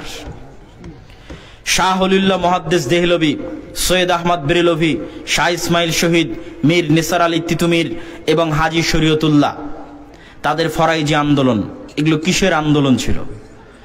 আপনারা যদি রাষ্ট্র ক্ষমতা ইসলামকে প্রতিষ্ঠা করতে চান তাহলে সমাজে সোশ্যাল ইন্স্যুরেন্স এবং সোশ্যাল জাস্টিস প্রতিষ্ঠা করতেই হবে, না হলে রাষ্ট্র ক্ষমতা ইসলামকে নিয়ে যেতে পারবেন না।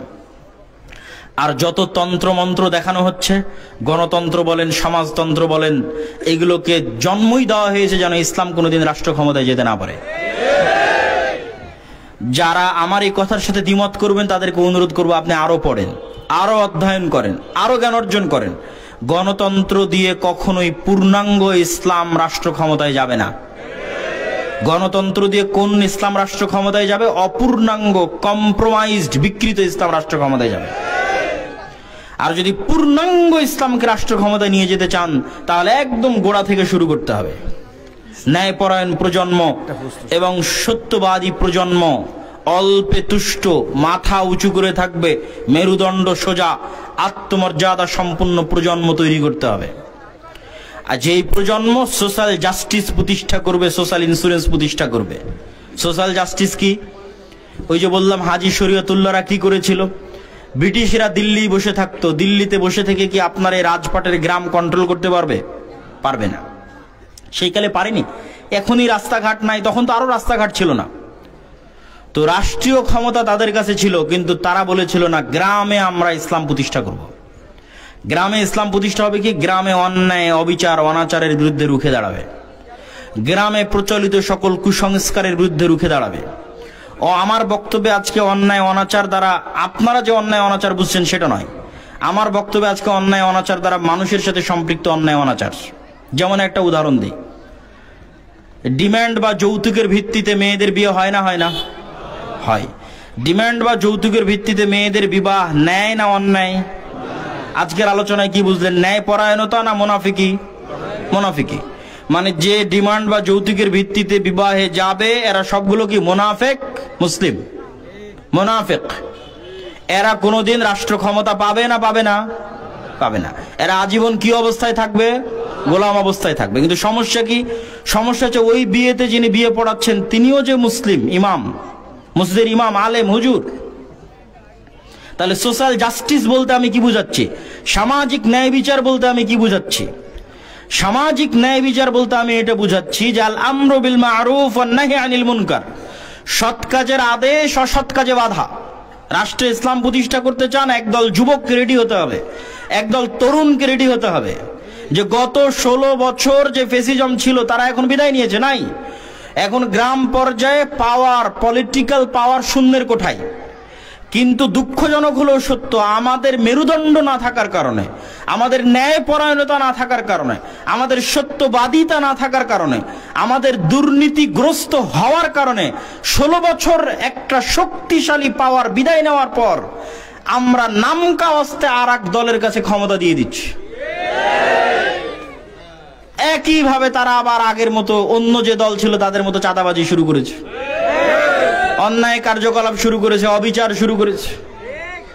কিন্তু আপনাদের মেরুদণ্ড নাই, সত্য বলেন না, ন্যায় প্রতিষ্ঠা করেন না, ফলত আপনারা আজীবন গোলাম থাকবেন। আর যদি গোলামি থেকে মুক্তি পেতে চান, ওই হাজি শরীয়তুল্লাহর পদ্ধতি অবলম্বন করতে হবে। তোমার ক্ষমতা কেন্দ্রে থাক, আপনারা 10 জন মিলে গ্রামে তো অন্তত ন্যায় বিচার প্রতিষ্ঠা করতে পারেন। আপনি বাড়ি করবেন তো ইট আর একজন নির্দিষ্ট ব্যক্তির মাধ্যমেই কেন আনা লাগবে? কেন আনা লাগবে? আমি ফ্যাক্টরি হিসেবে একজন ব্যক্তিকে কেন চাঁদা দেওয়া লাগবে? কেন? গত 16 বছর দিয়েছেন, এখন কেন দিবেন? এখন কেন মাথা উঁচু করে প্রশ্ন করতে পারছেন না? এখনো কেন চুপচাপ মুখ বেজে অন্যায় এই জুলুমগুলো সহ্য করছেন? রাষ্ট্রে ইসলাম মানে ন্যায় বিচার, রাষ্ট্রে ইসলাম মানে ন্যায় পরায়ণতা। যে চায় যে রাষ্ট্রে ইসলাম প্রতিষ্ঠা হোক, ওকে আগে ওর সমাজে, ওর গ্রামে ন্যায় বিচার প্রতিষ্ঠা করতে হবে। সম্মানিত উপস্থিতি, এই জন্য মসজিদ মাদ্রাসার ইমাম, মসজিদ মাদ্রাসার শিক্ষক, ইসলামপন্থী যুবক তরুণ, তাদেরকে সজাগ হতে হবে। এখন সময়, এখন পাওয়ার শূন্য, আপনি শক্ত হয়ে দাঁড়ালেই কেউ বাধা দেওয়ার নাই। আর যদি মাথা নত করে এইভাবে অন্যায় অবিচার সহ্য করেন, নিজেরাও এইভাবে অন্যায় অবিচার করেন, তাহলে অযথা মুখে লিল্লাহে তাকবীর, আল্লাহু আকবার, রাষ্ট্রে ইসলাম, ইসলামী খেলাফা, এইগুলো বক্তব্য দিয়ে লাভ নাই। এই সালাত, এই সিয়াম মুনাফিকের সালাত এবং সিয়াম। আর মুনাফিকের সালাত এবং সিয়াম গোলামি ছাড়া আর কিছু দেয় না। মুনাফিকের সালাত এবং সিয়াম গোলামি ছাড়া আর কিছু দেয় না।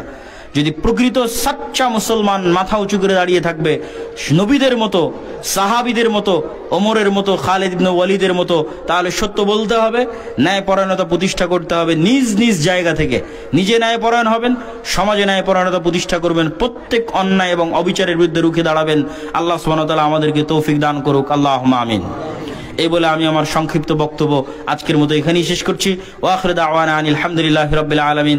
আসসালামু আলাইকুম ওয়া রাহমাতুল্লাহি ওয়া বারাকাতুহু।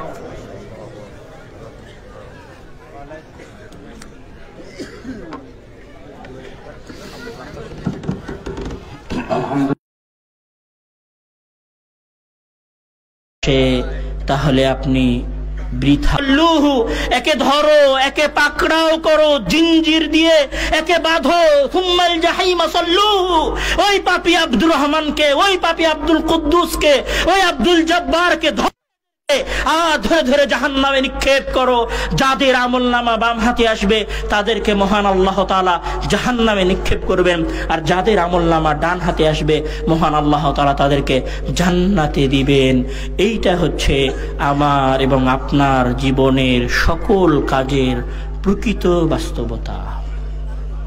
জীবনের বাস্তবতা হচ্ছে মৃত্যু, আর কর্মের বাস্তবতা হচ্ছে হয় জান্নাত না হয় জাহান্নাম। কর্মের বাস্তবতা হচ্ছে হয় জান্নাত না হয় জাহান্নাম। হে যুবক ভাইয়েরা, যারা আজকে এখানে আছেন, আপনাদের সকলের উদ্দেশ্যে উদাত্ত আহ্বান, যৌবনকে দেখে কিয়ামত আর মৃত্যুকে ভুলে যেন না। যৌবনকে দেখে কিয়ামত আর মৃত্যুর কথা ভুলে যেন না। চোখের পলকে বয়স 26 হয়েছে, চোখের পলকে নিজেকে কবরের মধ্যে আবিষ্কার করবেন, আর চোখের পলকে নিজেকে কিয়ামতের মাঠে আবিষ্কার করবেন। সর্বশেষ একটা আয়াত তেলাওয়াত করে আমি শেষ করব। লাইসা লাহা মিন দুনিল্লাহি কাশিফা আফামিন হাযাল হাদীসি তা'জাবুন ওয়া তাযহাকুন ওয়া লা তাবকুন ওয়া আনতুম সামিদুন ফাসজুদু লিল্লাহি ওয়া'বুদু। হে জালসায় উপস্থিত মানুষেরা, আফামিন হাযাল হাদীসি তা'জাবুন, আজকের আলোচনা শুনে কি তোমরা আশ্চর্য হচ্ছ? ওয়াতাযহাকুনা ওয়া লা তাবকুন, তোমরা হাসাহাসি করছো কিন্তু কান্না করছো না। তোমরা মৃত্যুকে ভয় পাচ্ছ না, তোমরা কিয়ামতকে ভয় পাচ্ছ না। শুনে রাখো, তোমাদের উদ্দেশ্যে আমি আল্লাহ নসিহত করছি, ফাসজুদু লিল্লাহ, ক্ষমা প্রার্থনা করে আল্লাহর উদ্দেশ্যে সিজদা দাও। ওয়া'বুদু, পরবর্তী জীবন তার ইবাদত করে কাটাও। যদি সিজদা আর ইবাদত না থাকে, তাহলে ঠিকানা কবর হয়ে সরাসরি জাহান্নামে যাবে। মহান আল্লাহ তাআলা আমাদের সকলকে কবরের আযাব থেকে এবং কবরের ভয়াবহতা থেকে এবং পরকালীন জীবনের ভয়াবহতা থেকে, জাহান্নাম থেকে মহান আল্লাহ তাআলা আমাদেরকে রক্ষা করুক। মহান আল্লাহ তাআলা যেন কিয়ামতের দিন আমাদের আমলনামা আমাদের কোন হাতে দেয়? আমলনামা আমরা চাই না? আমরা ডান হাতে আমলনামা চাই না? কি মনে হয় আমরা মারা যাব না? আমরা মারা যাব না? আমাদের দাদারা মারা যায়নি? নানারা মারা যায়নি? এমন কেউ কি আছি যে বলতে পারি আগামীকাল সকালের সূর্য উদয় আমি দেখতে পাবো? যদি এ কথা না বলতে পারি, তাহলে বাসায় ফিরে যাওয়ার আগে মসজিদে গিয়ে 2 রাকাত সালাত আদায় করে আল্লাহ তাআলার কাছে ক্ষমা প্রার্থনা করে নেবেন। আর পরবর্তী জীবন অন্তত 5 ওয়াক্ত সালাত আদায় করে কাটাবেন। পারবেন না? পারবেন না?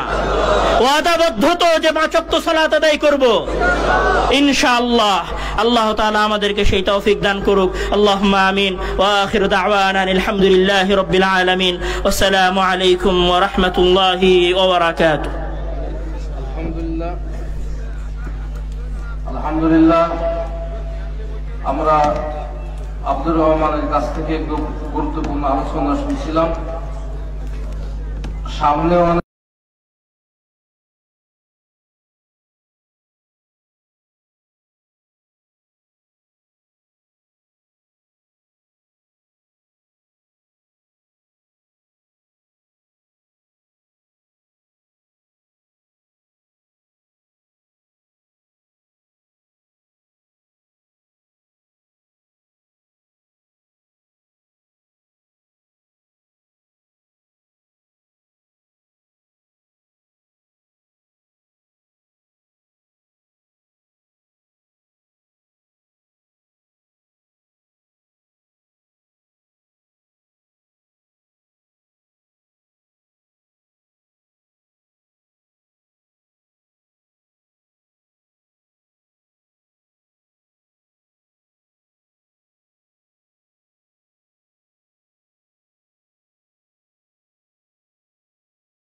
إن الحمد لله نحمد وأشهد أن لا إله إلا الله وحده لا شريك له وأشهد أن محمدا عبده ورسوله أما بعد أعوذ بالله من الشيطان الرجيم بسم الله الرحمن الرحيم وإذ صرفنا إليك نفرا من الجن يستمعون القرآن فلما حضروه قالوا أنصتوا فلما قضي ولوا إلى قومهم منذرين. ذكر في الحديث عن عائشة رضي الله تعالى عنها قالت قال رسول الله صلى الله عليه وسلم الماهر بالقرآن مع السفرة الكرام البررة والذي يقرأ القرآن ويتتعتع فيه وهو عليه شاق له أجران. وعن عقبة بن عامر رضي الله تعالى عنه قال خرج رسول الله صلى الله عليه وسلم ونحن في الصفة فقال أيكم يحب أن يغدو كل يوم إلى بطحان أو العقيق فيأتي منه بناقتين كوماوين من غير إثم ولا قطع رحم كلنا نحب ذلك يا رسول الله. فقال صلى الله عليه وسلم أفلا يغدو أحدكم إلى المسجد فيعلم أو يقرأ آيتين من كتاب الله خير له من ناقتين وثلاث خير له من ثلاث وأربع خير له من أربع ومن أعدادهن من الإبل. যাবতীয় প্রশংসা সেই মহান রব্বুল আলামিনের শানে নিবেদিত যার অশেষ কৃপায় মহিমায় দয়ায় অনুগ্রহের ফলে আমরা আজকে এই মাহফিলে উপস্থিত হয়ে মহান রব্বুল আলামিনের কালাম এবং রাসূল সাল্লাল্লাহু আলাইহি ওয়াসাল্লামের হাদিস শ্রবণের তৌফিক অর্জন করেছি। তার দরবারে জানাই লাখো কোটি শুকরিয়া। আলহামদুলিল্লাহ। দরুদ ও সালাম বর্ষিত হোক প্রিয় নবী আহমদে মুস্তাফা মুহাম্মদে মুস্তাফা রাহমাতুল লিল আলামিন, জগৎ সমূহের জন্য রহমত, এমন একজন ব্যক্তি যার উপর একবার দরুদ পাঠ করলে বিনিময়ে আল্লাহ রাব্বুল আলামিন দরুদ পাঠকারীর 10টি গুনাহকে মাফ করে দেন, দরুদ পাঠকারীর মর্যাদাকে 10 স্তর উপরে উঠিয়ে দেন, দরুদ পাঠকারীর উপর 10 বার রহমত বর্ষণ করেন। এই মহামানবের প্রতি, এই রাহমাতুল লিল আলামিনের প্রতি হাজারো দরুদ ও সালাম বর্ষিত হোক। সকলেই বলেন সাল্লাল্লাহু আলাইহি ওয়াসাল্লাম। আমাদের আজকের সংক্ষিপ্ত সময়ের মূল্যবান আলোচনার বিষয় আসমান জমিনের মাঝে যত বিষয়বস্তু আছে, যত বিষয়ের নাম আপনারা শ্রবণ করেছেন, যত বিষয়ের সাথে আপনারা পরিচিত আছেন, তার মাঝে সবচেয়ে মূল্যবান বিষয়, সবচেয়ে দামি বিষয়, সবচেয়ে শক্তিশালী বিষয় আল কোরআন।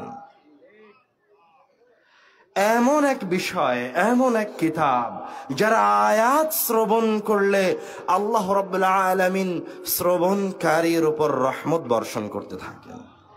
এমন এক কিতাব যারা আয়াত ফেরেশতারা শুনলে তারা আয়াতগুলি শেষ হওয়া পর্যন্ত ফেরেশতারা জমিনে নেমে এসে শ্রবণ করতে থাকেন। এমন এক কিতাব, যেই কিতাব যতক্ষণ বান্দা তেলাওয়াত করতে থাকে ততক্ষণ পর্যন্ত বান্দার আমলনামায় ফেরেশতারা নেকি লিখতে থাকে। এমন এক কিতাব যার মাধ্যমে আল্লাহ রাব্বুল আলামিন বান্দাদেরকে ইহকালীন জীবনের এবং পরকালীন জীবনের যাবতীয় সমস্যা এবং বালা মুসিবত থেকে বের হয়ে আসার জন্য কত শক্তিশালী সূরা প্রদান করেছেন। এমন এক কিতাব যে কিতাবের মাঝে আল্লাহ রাব্বুল আলামিন এমন সূরা রেখেছেন যেই সূরাগুলি কিয়ামতের দিনের যে ভয়াবহ বর্ণনা আপনারা শুনলেন সেই ভয়াবহ সময় আপনার সঙ্গ দিবে। এমন এক কিতাব যে কিতাবের কিছু সূরা আপনার দুনিয়াবী জীবনের বরকতের জন্য, আপনার দুনিয়াবী জীবনের রুজি বৃদ্ধির জন্য যথেষ্ট হবে। এই মহান কিতাবের মর্যাদা, শ্রেষ্ঠত্ব যদি আমি আপনাকে আরো স্পষ্ট করে বলতে চাই তাহলে শুনেন, যেই ব্যক্তি এই কিতাবের যত কাছে আসবে আল্লাহ রাব্বুল আলামিন ওই ব্যক্তিকে তত সম্মানিত করে দিবেন, তত মর্যাদাবান করে দিবেন। দেখেন, আমাদের নবী মুহাম্মদ সাল্লাল্লাহু আলাইহি ওয়াসাল্লামকে সর্বশ্রেষ্ঠ নবী হিসেবে নির্বাচন করেছেন। কেন তিনি সর্বশ্রেষ্ঠ নবী হিসেবে আমাদের সকলের পিতা আদম আলাইহিস সালামকে নির্বাচন করতে পারতেন না? পারতেন। আল্লাহ রাব্বুল আলামিন মুহাম্মদ সাল্লাল্লাহু আলাইহি ওয়াসাল্লামকে সর্বশ্রেষ্ঠ নবী ও রাসূলের মর্যাদা দান করেছেন, সাইয়্যিদুল আম্বিয়া করেছেন। কেন আল্লাহ রাব্বুল আলামিন তাকে কোরআনুল কারীমের মতো শ্রেষ্ঠ মুআজিজা প্রদান করেছেন। আমি আপনি সর্বশ্রেষ্ঠ উম্মত। কেন? কেননা আল্লাহ রাব্বুল আলামিন আমাদেরকে কোরআনুল কারীমের মতো এক মহান কিতাব প্রদান করেছেন।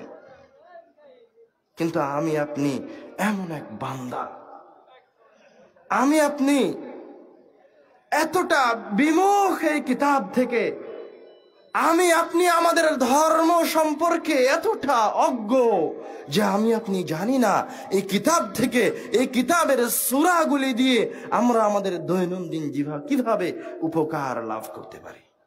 আমরা জানি না এই কিতাবের কোন সূরা দিয়ে আমরা বিপদের সময় আল্লাহ রাব্বুল আলামিনের কাছে পরিত্রাণ চাইলে পরিত্রাণ পাবো। এই কিতাবের কোন সূরা আমাদের জন্য কিয়ামতের দিন দাঁড়াবে আমরা জানি না। এই কিতাবের কোন সূরা আমাদের জন্য কবরে দাঁড়াবে আমরা জানি না। আমাদের এই গুরুত্বপূর্ণ আলোচনার শুরুতেই থাকবে এই কিতাব তেলাওয়াত শুরু করব কিভাবে। তার আগে এই কিতাবের সাথে একটা আদবের আয়াত আমি আপনাদেরকে বলি। আল্লাহ রাব্বুল আলামিন কোরআনুল কারীমে বলছেন, وَإِذَا قُرِئَ الْقُرْآنُ فَاسْتَمِعُوا لَهُ وَأَنصِتُوا لَعَلَّكُمْ تُرْحَمُونَ।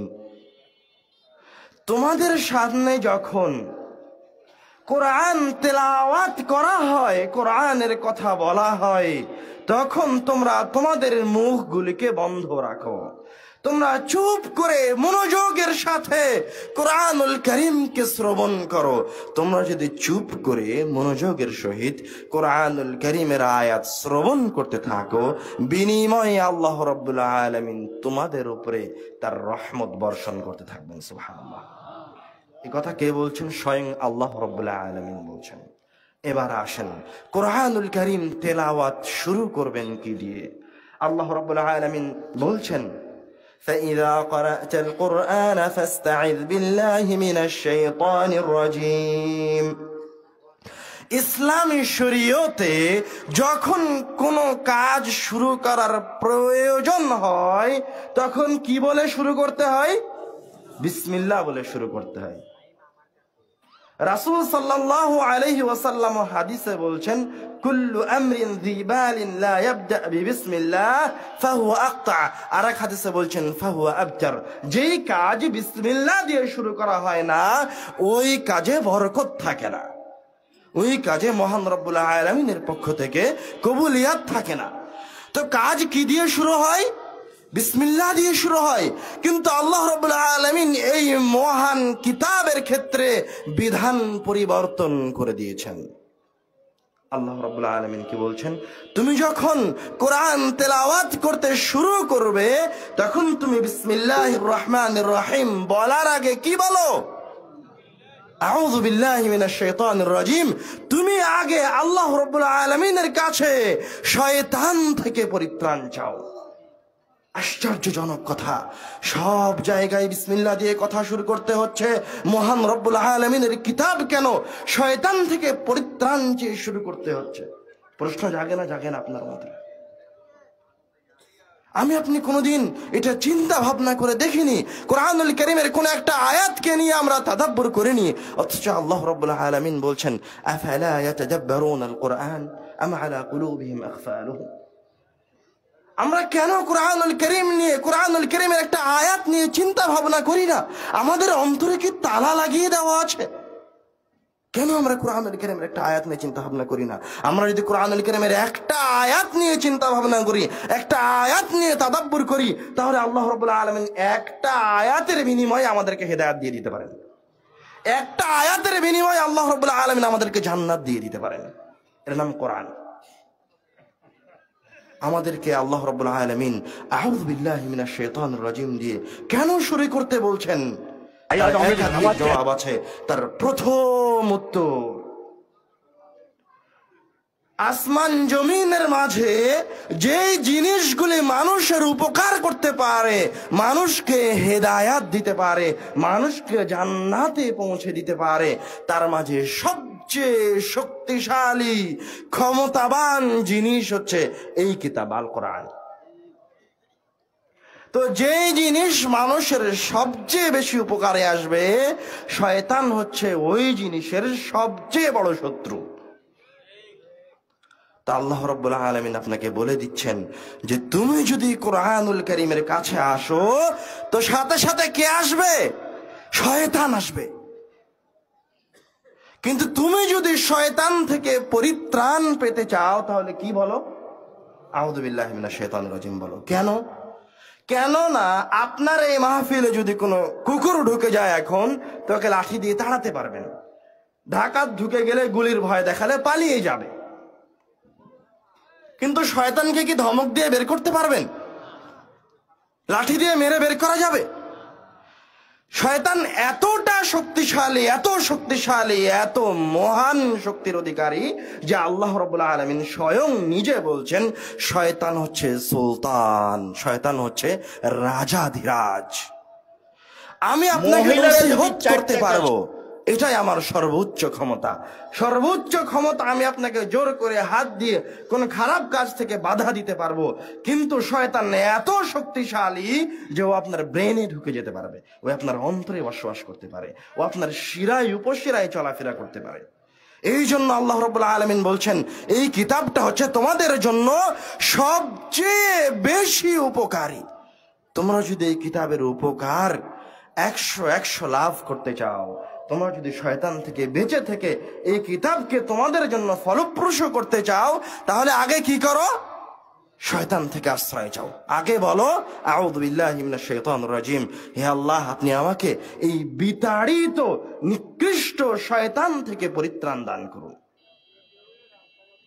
কোরআন হচ্ছে একটা মুজিজা।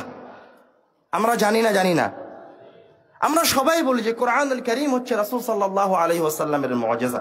এমন মুজিজা যে আয়াত, এর শব্দগুলি শুনলে যারা আরবি ভাষা বুঝে, আইয়ামে জাহিলিয়াতে যারা আরবির বড় বড় পণ্ডিত ছিল, ওরা এই কোরআনুল কারীমের একটা আয়াত শুনে ইসলাম গ্রহণ করত। এটা কিভাবে সম্ভব? তো এই আয়াতের ভিতরেও মুজিজা আছে।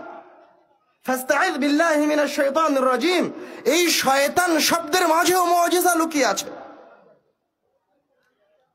তার মাঝে আমরা দুটো মুজিজার উল্লেখ করার চেষ্টা করব। তার প্রথম কথা হচ্ছে আল্লাহ রাব্বুল আলামিন এই আয়াতে শয়তান না বলে ইবলিস বললে পারতেন না? শয়তান না বললে খারাপ জিন বললে হতো না? তাহলে শয়তান কি জিনিস, ইবলিস কি জিনিস, আর জিন কি জিনিস? আর আল্লাহ রাব্বুল আলামিন আমাদেরকে শয়তান থেকে পরিত্রাণ চাইতে বললেন কেন? কেন আল্লাহ রাব্বুল আলামিন কোরআনের এই জায়গায় শয়তান শব্দটা ব্যবহার করলেন? এটা যদি জানেন, এটা যদি বুঝতে পারেন, তাহলে আপনি শয়তানের শক্তিমত্তাটা বুঝতে পারবেন। যেমন দেখেন, জিনের পরিচয় যদি বলি, তাহলে জিন হচ্ছে ওটা যাকে আল্লাহ রাব্বুল আলামিন আগুন থেকে সৃষ্টি করেছেন তার ইবাদতের জন্য। ওয়ামা খালাকতুল জিন্না ওয়াল ইনসা ইল্লা লিয়াবুদুন, আমি জিনকে কেন সৃষ্টি করেছি? আল্লাহ রাব্বুল আলামিনের ইবাদতের জন্য। তাদের মাঝে খারাপও আছে, ভালো আছে। কিন্তু জিন যখন আদম আলাইহিস সালামকে সিজদা করতে অস্বীকার করলো, তখন আল্লাহ রাব্বুল আলামিন জিনের ওই জিনটার নাম পরিবর্তন করে তার নাম রেখে দিলেন ইবলিস। وقلنا للملائكة اسجدوا لآدم فسجدوا إلا ইবলিস। সবাই সিজদা করলো কিন্তু ইবলিস সিজদা করলো না। ইবলিস শব্দ হচ্ছে আবলাসা থেকে, যার অর্থ হতাশ হওয়া। ইবলিস চেয়েছিল সম্মানিত হতে, ইবলিস চেয়েছিল, ওই জিনটা চেয়েছিল যে আমি মানুষের চেয়ে বেশি সম্মানিত হব, কিন্তু সে হতাশ হয়েছে। কিন্তু এইভাবে আল্লাহ রাব্বুল আলামিন যত জায়গায় জিনের আল্লাহর সাথে নাফরমানি করার কথা বলবেন, কোরআনুল কারীমের যত আয়াতে যত জায়গায় এই সিজদা করতে যে তারা অস্বীকার করলো এই ঘটনা বর্ণনা করবেন, সব জায়গায় আল্লাহ রাব্বুল আলামিন জিনকে ইবলিস বলবেন, শয়তান বলবেন না, জিনও বলবেন না। এটা কোরআনুল কারীমের একটা মাধুর্যতা, আল্লাহ রাব্বুল আলামিনের কোরআনুল কারীমের শব্দ চয়নের সূক্ষ্মতা। তো কখন শয়তান বলছেন? এই ইবলিস যখন আল্লাহ রাব্বুল আলামিনের নাফরমানি করলো, নাফরমানি করার পর আবার যখন আদম আলাইহিস সালাতু ওয়াস সালামকে ওয়াসওয়াসা দিয়ে তাকে পাপ কাজে নিয়ে আসলো, তখন আল্লাহ রাব্বুল আলামিন তার নাম রেখে দিলেন শয়তান। আল্লাহ রাব্বুল আলামিন বলছেন ফাআযাল্লাহুমা শাইতান, এই জায়গায় আর আল্লাহ রাব্বুল আলামিন বলছেন না ফাআযাল্লাহুম ইবলিস, কি বলছেন? ফাআযাল্লাহুমা শাইতান, তাদের দুইজনকে শয়তান পথভ্রষ্ট করেছে। অর্থাৎ শয়তানের মাঝে যে অর্থ আছে সে অর্থ ইবলিসের মাঝে নেই, ইবলিসের মাঝে যে অর্থ আছে সে অর্থ জিনের মাঝে নাই। এটা গেল মহান রব্বুল আলামিনের শব্দ চয়নের ক্ষেত্রে সূক্ষ্মতা। এবার আসেন অক্ষরের সূক্ষ্মতা। এই যে শয়তান শব্দটা আল্লাহ রাব্বুল আলামিন তার এই আচরণকে বোঝানোর জন্য, তার এই ধৃষ্টতাকে বোঝানোর জন্য নিয়ে আসলেন, তো আল্লাহ রাব্বুল আলামিন এই শয়তান শব্দটা কয়টা অক্ষর দিয়ে গঠন করেছেন? কি কি অক্ষর দিয়ে গঠন করেছেন? শিন, ইয়া, ত, আলিফ, নুন। দেখেন আল্লাহ রাব্বুল আলামিনের অক্ষর চয়নের সূক্ষ্মতা। শয়তানের প্রথম অক্ষর হচ্ছে শিন। শিনকে আরবি ভাষায় বলা হয় হুরুফুত তাফাশি। শিন যখন উচ্চারণ করা হয়, যারা মাখরাজ বুঝে, শিন যখন উচ্চারণ করা হয় তখন উচ্চারণটা মানুষের এই দাঁতের আর জিহ্বা যখন স্পর্শ করে, এই ছোট ছোট ছিদ্র দিয়ে এর উচ্চারণটা বের হয়ে আসে। শিন ছড়িয়ে ছিটিয়ে যায়। তো আল্লাহ রাব্বুল আলামিন এই অক্ষরটা নিয়ে আসলেন এই জন্য যে আপনি যখন এই দৃষ্ট বস্তুর নাম উচ্চারণ করবেন তখন আপনি যেন বুঝতে পারেন যে শয়তান হচ্ছে ওটাই যে এইরকম ছোট ছোট ছিদ্র দিয়ে প্রবেশ করতে পারে। শয়তান হচ্ছে ওইটাই যে ছড়িয়ে ছিটিয়ে আছে। তারপরে আল্লাহ রাব্বুল আলামিন এই শব্দের জন্য আরেকটা অক্ষর চয়ন করেছেন, সেটা হচ্ছে ত, যেটাকে আরবি ভাষায় হুরুফুশ শিদ্দাহ মিন হুরুফিশ শিদ্দাহ, আরবি ভাষার সবচেয়ে কঠিন অক্ষর। আলিফ, বা, তা এগুলি হচ্ছে সহজ, উচ্চারণ করা সহজ, কিন্তু ত উচ্চারণ করা কঠিন।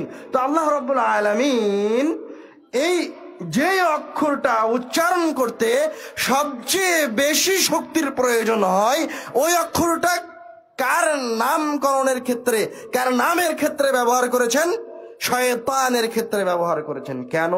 কেননা আপনি যখন শয়তান উচ্চারণ করবেন তখন আপনি এই উচ্চারণ থেকেই অনুধাবন করেন যে শয়তান হচ্ছে মহাশক্তিশালী, ওর যত শক্তি আছে এত শক্তি অন্য কারো কাছে নাই। তারপরে আল্লাহ রাব্বুল আলামিন আরেকটা অক্ষর চয়ন করেছেন, সেটা হচ্ছে আলিফ। এই আলিফটাকে আরবি ভাষায় বলা হয় হুরুফুল ইশবা। ইশবা মানে কি? আকালতু ওয়া শাবি'তু, আমি খেয়েছি এবং পরিপূর্ণ হয়েছে। মানুষ যখন খায় তখন তার পেটটা ভরে যায়। আকালতু ওয়া শাবি'তু। তো আল্লাহ রাব্বুল আলামিন হুরুফুল ইশবা এই শয়তান নাম গঠনের সময় ব্যবহার করেছেন। কেন? যাতে আপনি এই নামটা উচ্চারণের সময় বুঝতে পারেন, এই নামটা উচ্চারণের সময় অনুধাবন করতে পারেন যে শয়তান পরিপূর্ণটাই ধৃষ্টতা দিয়ে, নিকৃষ্টতা দিয়ে, পাপাচার দিয়ে পরিপূর্ণ, এর কাছে কোনো কল্যাণ নাই। কথা কি বুঝতে পারছেন? তো আরবেরা কোরআনুল কারীমের এই অক্ষর আর শব্দের চয়নের মাধুর্যতার কারণে আশ্চর্য হয়ে যেত, এতটা আশ্চর্য হয়ে যেত যে যারা মুহাম্মদ সাল্লাল্লাহু আলাইহি ওয়াসাল্লামের উপরে ঈমান আনয়ন করতে চাইতো না, তারা মুহাম্মদ সাল্লাল্লাহু আলাইহি ওয়াসাল্লামকে বিভিন্নভাবে গালিগালাজ করতো। তো কিভাবে গালি দিবে? যে লোকটা এত সুন্দর সুন্দর চমৎকার শব্দ আর বাক্য বলছে, তাকে কি বলা যায়? তখন তারা কখনো কখনো বলতো মোহাম্মদ শায়ের, মোহাম্মদ কবি, তারা কখনো বলতো মোহাম্মদ কাহেন, মোহাম্মদ হচ্ছে পাদ্রী, আবার কখনো কখনো তারা বলতো মোহাম্মদ মাজনুন, মোহাম্মদ পাগল হয়ে গেছে। এই শব্দের মাধুর্যতার কারণে, অক্ষরের মাধুর্যতার কারণে, কোরআনুল কারীমের বাক্যের মাধুর্যতার কারণে তারাই নিজেরাই পাগল হয়ে যেত যে মুহাম্মদ সাল্লাল্লাহু আলাইহি ওয়াসাল্লামকে কি বলবে, খুঁজে পেত না। তো আল্লাহ রাব্বুল আলামিন এই কিতাবের আয়াতকে দিয়ে, এক একটা আয়াতকে দিয়ে শত শত মানুষকে হেদায়েত প্রদান করেছেন। আমরা এই আয়াতে আউযু বিল্লাহি মিনাশ শাইতানির রাজিমে শয়তান শব্দের মুজিজার কথা বলছিলাম। এখন আসেন, শয়তান কি শুধু কোরআন তেলাওয়াতের সময় আমাদেরকে অসুবিধায় ফেলবে? শয়তান কি শুধু নামাজের সময় এসে আমাদেরকে ওয়াসওয়াসা প্রদান করবে? শয়তান আমাদেরকে বিভিন্নভাবে পথভ্রষ্ট করার চেষ্টা করবে। শয়তান আমাদেরকে বেদাতের মাঝে নিয়ে যাবে, শয়তান আমাদেরকে শিরকের মাঝে নিয়ে যাবে, শয়তান আমাদেরকে ভালো কাজে দেখিয়েই শিরকের মাঝে নিয়ে যাবে, শয়তান আমাদেরকে কোরআনুল কারীমকে দিয়েই শিরক করাবে। দেখবেন কিভাবে। আল্লাহ রাব্বুল আলামিন এই কিতাবের নাম কি রেখেছেন? আল কোরআন। আল কোরআন শব্দের অর্থ কি? তেলাওয়াত করার কিতাব, পাঠ করার কিতাব, অধ্যয়নের কিতাব। মানে এই কিতাব থেকে কেউ যদি কোনো উপকার নিতে চায়, তাহলে এই কিতাব তেলাওয়াত করে উপকার নিতে হবে। শত শত হাদিস আর কোরআনুল কারীমের আয়াত প্রমাণ করে যে কোরআনুল কারীম যতক্ষণ পর্যন্ত আপনি তেলাওয়াত করবেন না, ততক্ষণ পর্যন্ত কোরআনুল কারীম আপনার সরিষা সমপরিমাণ উপকার করতে পারবে না।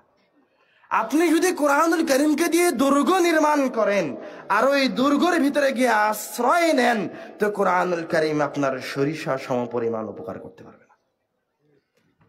আপনি কোরআনুল কারীমের একটা আয়াত তেলাওয়াত করেন, কোরআন আপনার উপকারে আসবে। কোরআনের আয়াত তেলাওয়াত করেন, আল্লাহ রাব্বুল আলামিন আপনাকে বিপদ থেকে বাঁচাবে।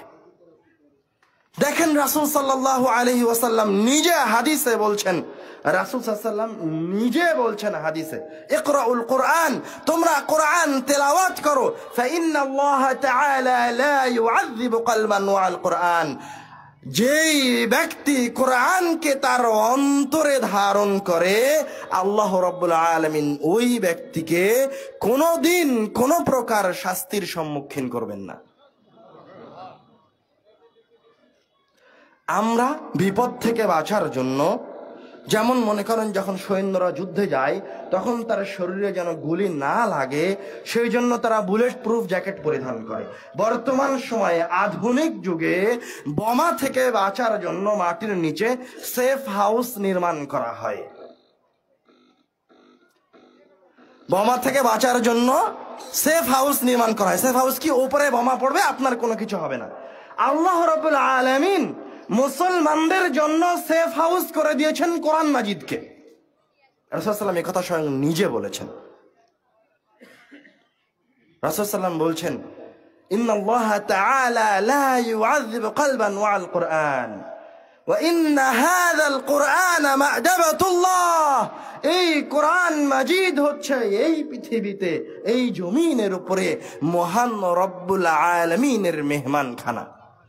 ফামান দাখালা ফীহি ফাহুয়া আমিন, যেই ব্যক্তি এই কোরআনুল কারীমকে দিয়ে আল্লাহ রাব্বুল আলামিনের কাছে যে কোনো বিপদ বালা মুসিবত থেকে, যে কোনো সমস্যা থেকে পরিত্রাণ চাইবে, আল্লাহ রাব্বুল আলামিন তাকে ওই বিপদ থেকে, ওই বালা মুসিবত থেকে পরিত্রাণ দান করবেন। আপনি মনে হয় এখনো বুঝতে পারেননি, কারণ আপনি তো জানেন না, আপনি শুধু পরাশক্তির কথা শুনে এসেছেন, আপনার কাছে ঈমান নেই। বস্তুত আপনার কাছে ঈমান নাই, বস্তুত আপনি মুসলমান নন। আপনার বাপ মুসলমান ছিল তাই আপনি মুসলমান, আপনার দাদা মুসলমান ছিল তাই আপনি মুসলমান, আপনার বাপ আহলে হাদিস তাই আপনি আহলে হাদিস, নাম কা ওয়াস্তে আহলে হাদিস। আপনি শিক্ষিত আহলে হাদিস নন, শিক্ষিত মুসলমান নন। সাহাবায়ে কেরামরা ছিলেন শিক্ষিত মুসলমান, ওরা একটা আয়াত শিখে ইসলাম গ্রহণ করেছে। আমাদের মাঝে কয়জন আছে যে একটা আয়াত নিয়ে তাদাব্বুর করেছে কোরআনুল কারীমের? তো আমি আপনি পরাশক্তিকে ভয় পাই কেন? আমি আপনি কোরআনুল কারীমের শক্তিমত্তা সম্পর্কে অবগত নই, আমরা এই হাদিসের উপর ইয়াকিন, বিশ্বাস রাখি না, এই কথাই সত্য। কেন সাহাবায়ে কেরাম 313 জন সাহাবী 1000 সৈন্যের বিরুদ্ধে যুদ্ধ করে জয় নিয়ে আসেনি? থাকেন মাত্র 4 থেকে 5,000 সৈন্য নিয়ে মুতার যুদ্ধে 2 লক্ষ সৈন্যের বিরুদ্ধে যুদ্ধ করে জয় নিয়ে এসেছে মুসলমানেরা। 2 লক্ষ সৈন্য যদি 3,000 মানুষের উপর দিয়ে দৌড়ে পার হয়, তো 3,000 মানুষকে খুঁজে পাওয়া যাবে না। তো তারা কি দিয়ে জয় অর্জন করেছে? তাদের কাছে কি ছিল? তাদের সম্পদটা কি? তাদের সম্পদ হচ্ছে কোরআনুল কারীমের আয়াত। তারা একটা আয়াত শিখে ঈমান এনেছে। তারা জানে যে এই কিতাবের একটা আয়াতের একটা শব্দ, একটা অক্ষর দিয়ে এই বিশাল বাহিনীকে তছনছ করে দেওয়া সম্ভব। তারা একথা ইলমুল ইয়াকিন দৃঢ়ভাবে বিশ্বাস করত যে কোরআনুল কারীমের একটা আয়াত দিয়ে রোম পারস্যকে খণ্ড বিখণ্ডিত করে দেওয়া সম্ভব, এটা তারা বিশ্বাস করত। না হলে দেখেন মুহাম্মদ সাল্লাল্লাহু আলাইহি ওয়াসাল্লাম একজন ক্ষুধার্ত ব্যক্তি, গায়ের পোশাকটা ঠিক মতো যার জুটে না, সেই ব্যক্তি যখন খন্দকের যুদ্ধে পরীক্ষা খনন করছেন, ক্ষুধার্ত অবস্থায় তার পেটে পাথর বাঁধা আছে, তিনি যখন পরীক্ষা খনন করছেন তখন বলছেন যে মুসলমানরা একদিন রোম পারস্য জয় করবে। বুঝতে পারেননি? উনি ক্ষুধার্ত, তাদের কাছে অস্ত্র নাই, তাদের পরার পোশাক নাই, কি বলছে রোম পারস্য জয় করবে। রোম পারস্য হচ্ছে বর্তমান সময়ের আমেরিকার, বর্তমান সময়ের আমেরিকা যুক্তরাজ্য, বর্তমান সময়ের চীন। তো ওই সময় রাসূলের কাছে কোনো অস্ত্র নাই, কোনো কিছু নাই, আর কি বলছে রোম পারস্য জয় করবে। কিভাবে? তারা কোরআনুল কারীমের একটা আয়াত শিখেছিল, তারা কোরআনুল কারীমের একটা আয়াত শিখে ঈমান আনয়ন করেছিল। তারা জানে জয় অর্জনের জন্য আমার এই শিক্ষিত ঈমানটা কোরআনুল কারীমের আয়াতগুলি যথেষ্ট। এখন আসেন আমরা কোরআনুল কারীমের কয়েকটা বৈশিষ্ট্যের দিকে যাই। আল্লাহ রাব্বুল আলামিন কোরআনুল কারীমে বলছেন, يا أيها الناس قد جاءتكم موعظة من ربكم وشفاء لما في الصدور وهدى ورحمة للمؤمنين। এই আয়াতের দিকে যদি লক্ষ্য করেন তাহলে দেখবেন আল্লাহ রাব্বুল আলামিন বলছেন ইয়া আইয়ুহান নাস।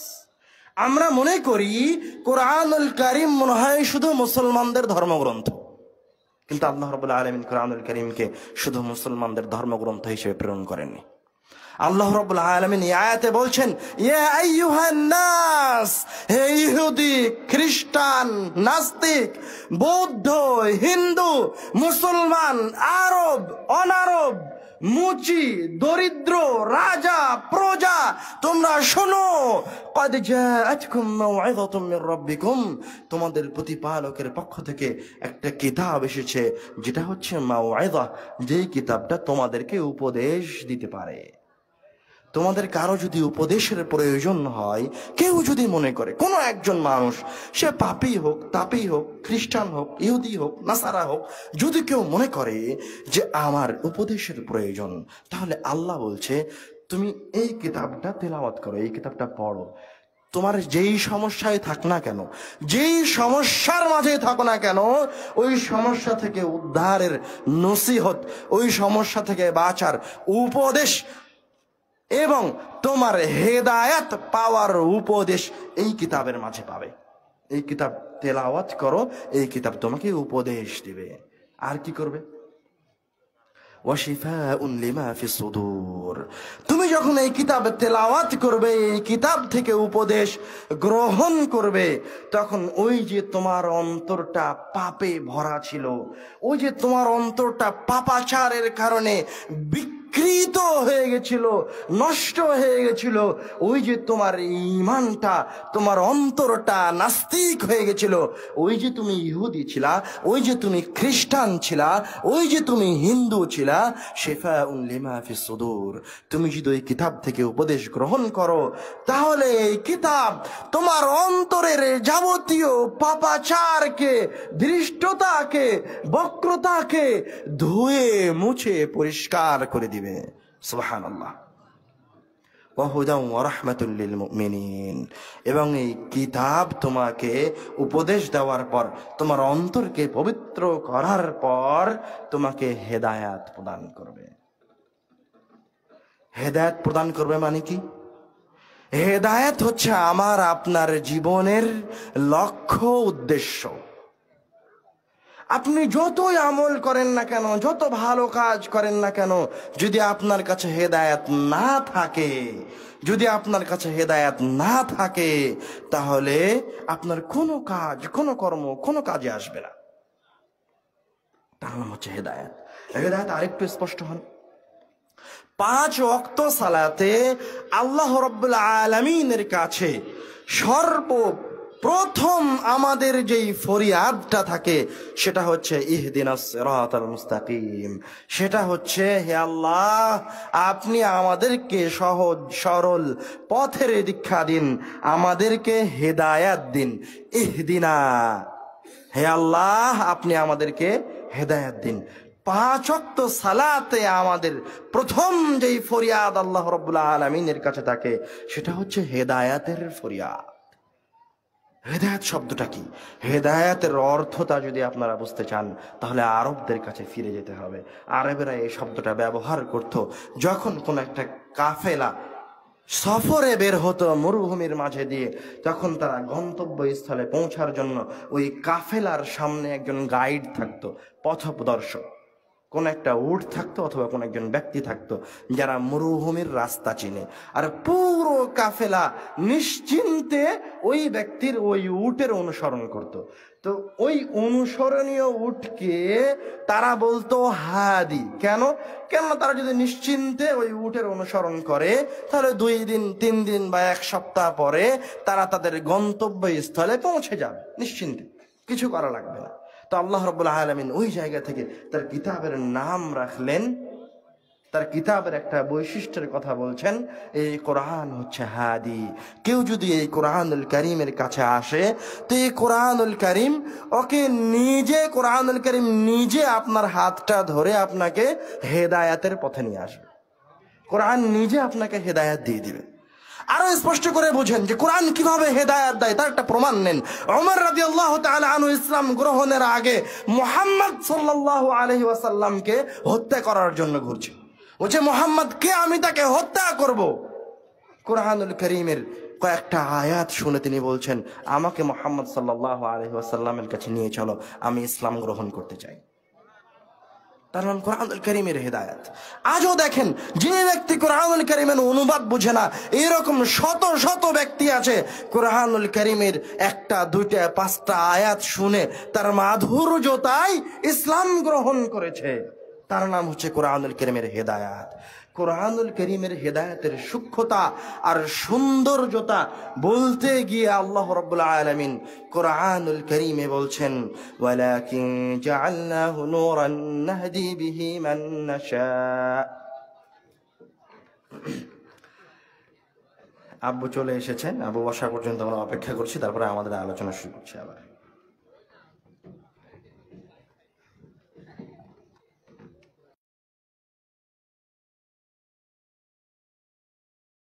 কি বলবে খুঁজে পেত না। আউযু বিল্লাহি মিনাশ শাইতানির রাজীম। আল্লাহ রাব্বুল আলামিন কোরআনুল কারীমের হেদায়েতের সূক্ষ্মতা দেখেন, কোরআনুল কারীমের হেদায়েতের সৌন্দর্যতা দেখেন। কোরআনুল কারীম মানুষকে কিভাবে হেদায়েত দিতে পারে, কিভাবে তার অজান্তেই একটা মানুষকে জান্নাতে পৌঁছে দিতে পারে। আল্লাহ রাব্বুল আলামিন কোরআনুল কারীমের হেদায়েতের কথা বলতে গিয়ে বলছেন, ওয়ালাকিন জাআলনাহু নূরান নাহদি বিহি মান নাশা।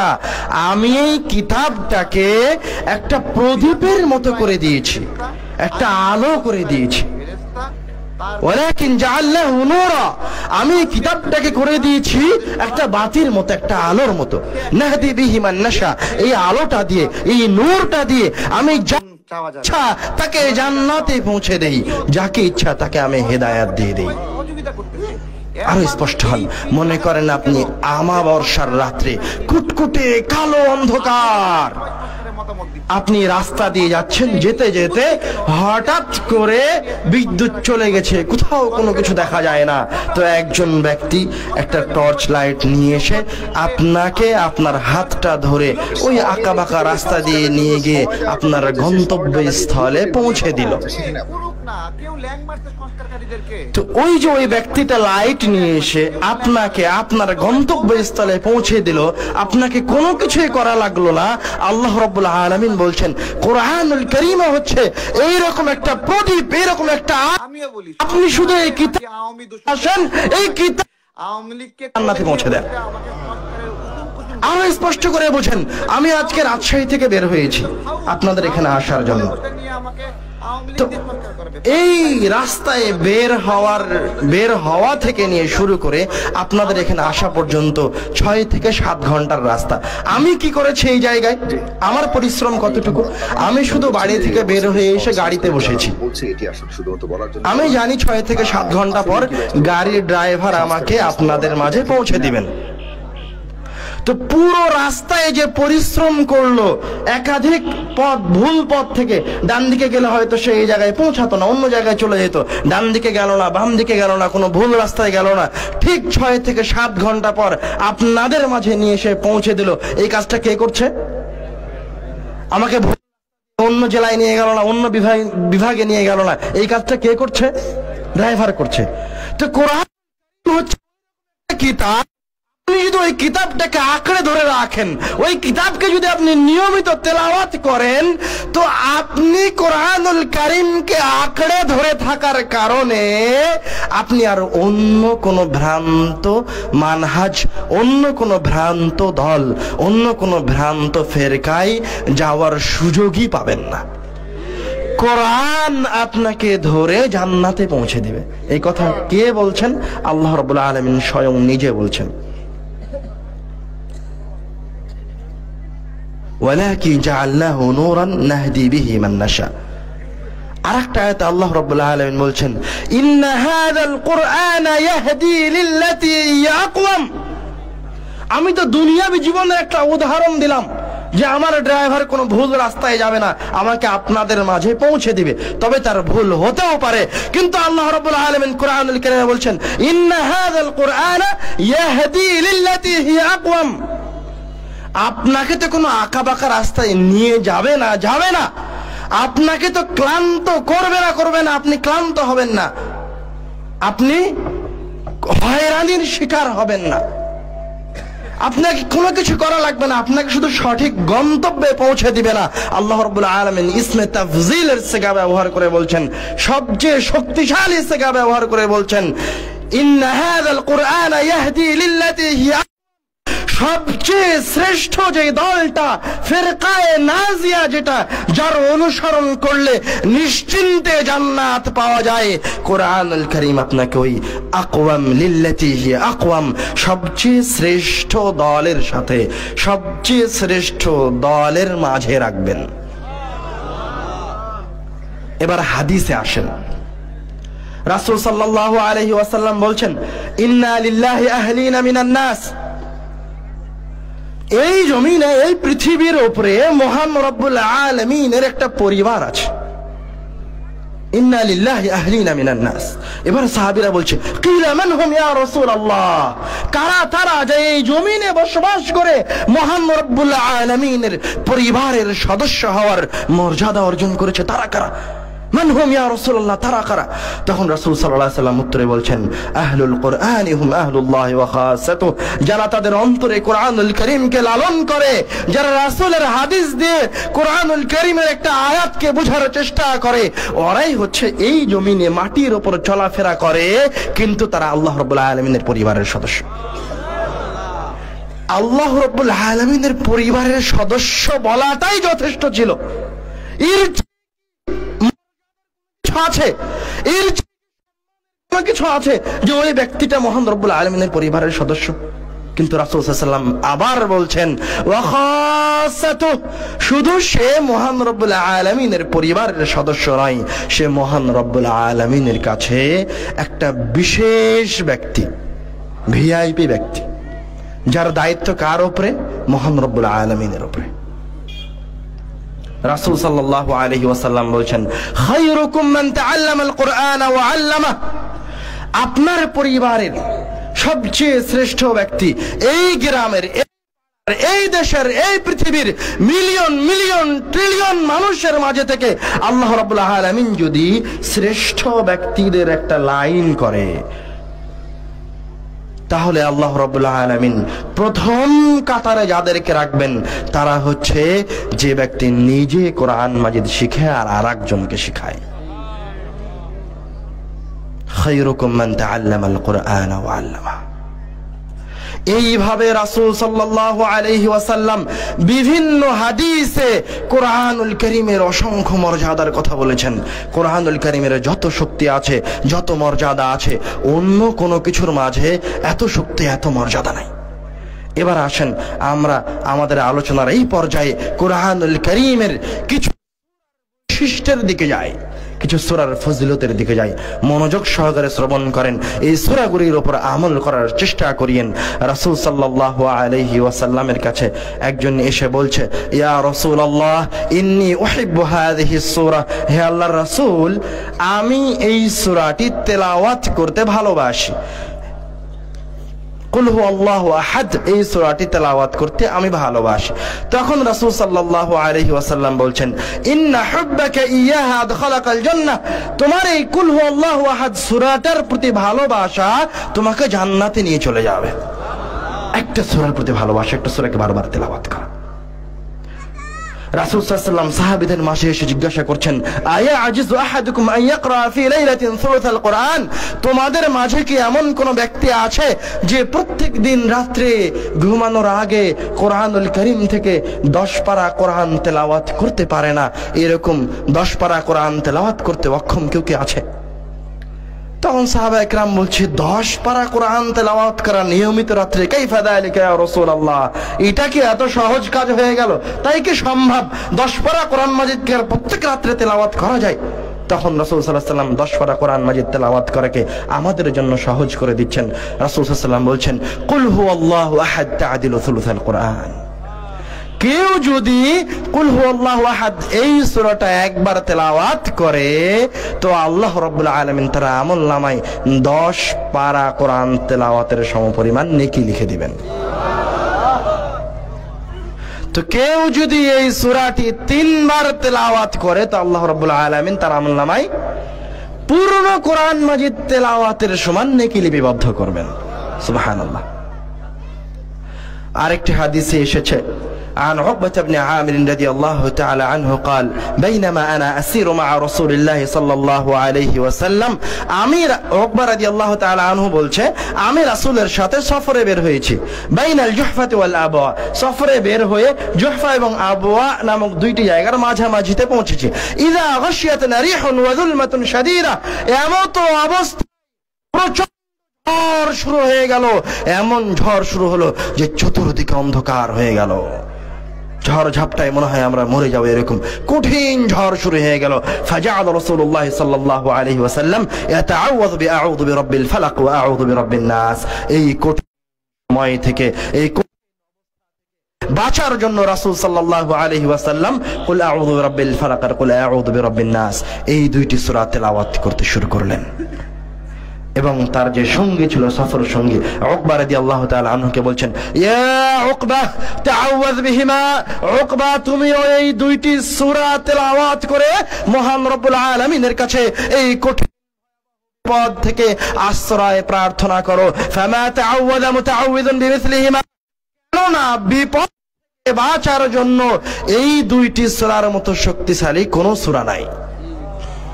তা আপনি যদি বিপদে পড়ে যান, সেটা যেই বিপদই হোক, কোন সূরা তেলাওয়াত করবেন? সূরা নাস আর সূরা ফালাক।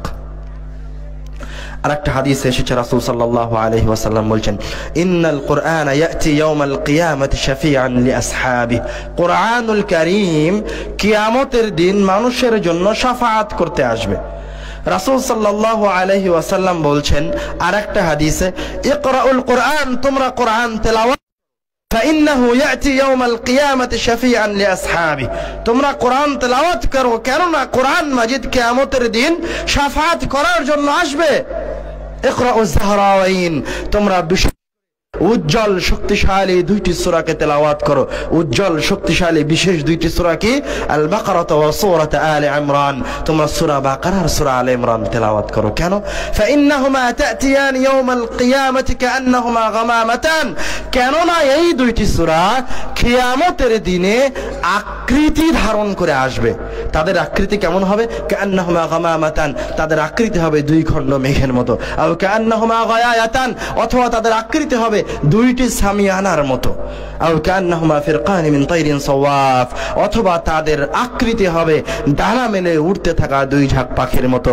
রাসূল সাল্লাল্লাহু আলাইহি ওয়াসাল্লাম বলছেন, কিয়ামতের দিন সূরা বাকারা আকৃতি নিয়ে উপস্থিত হবেই হবে।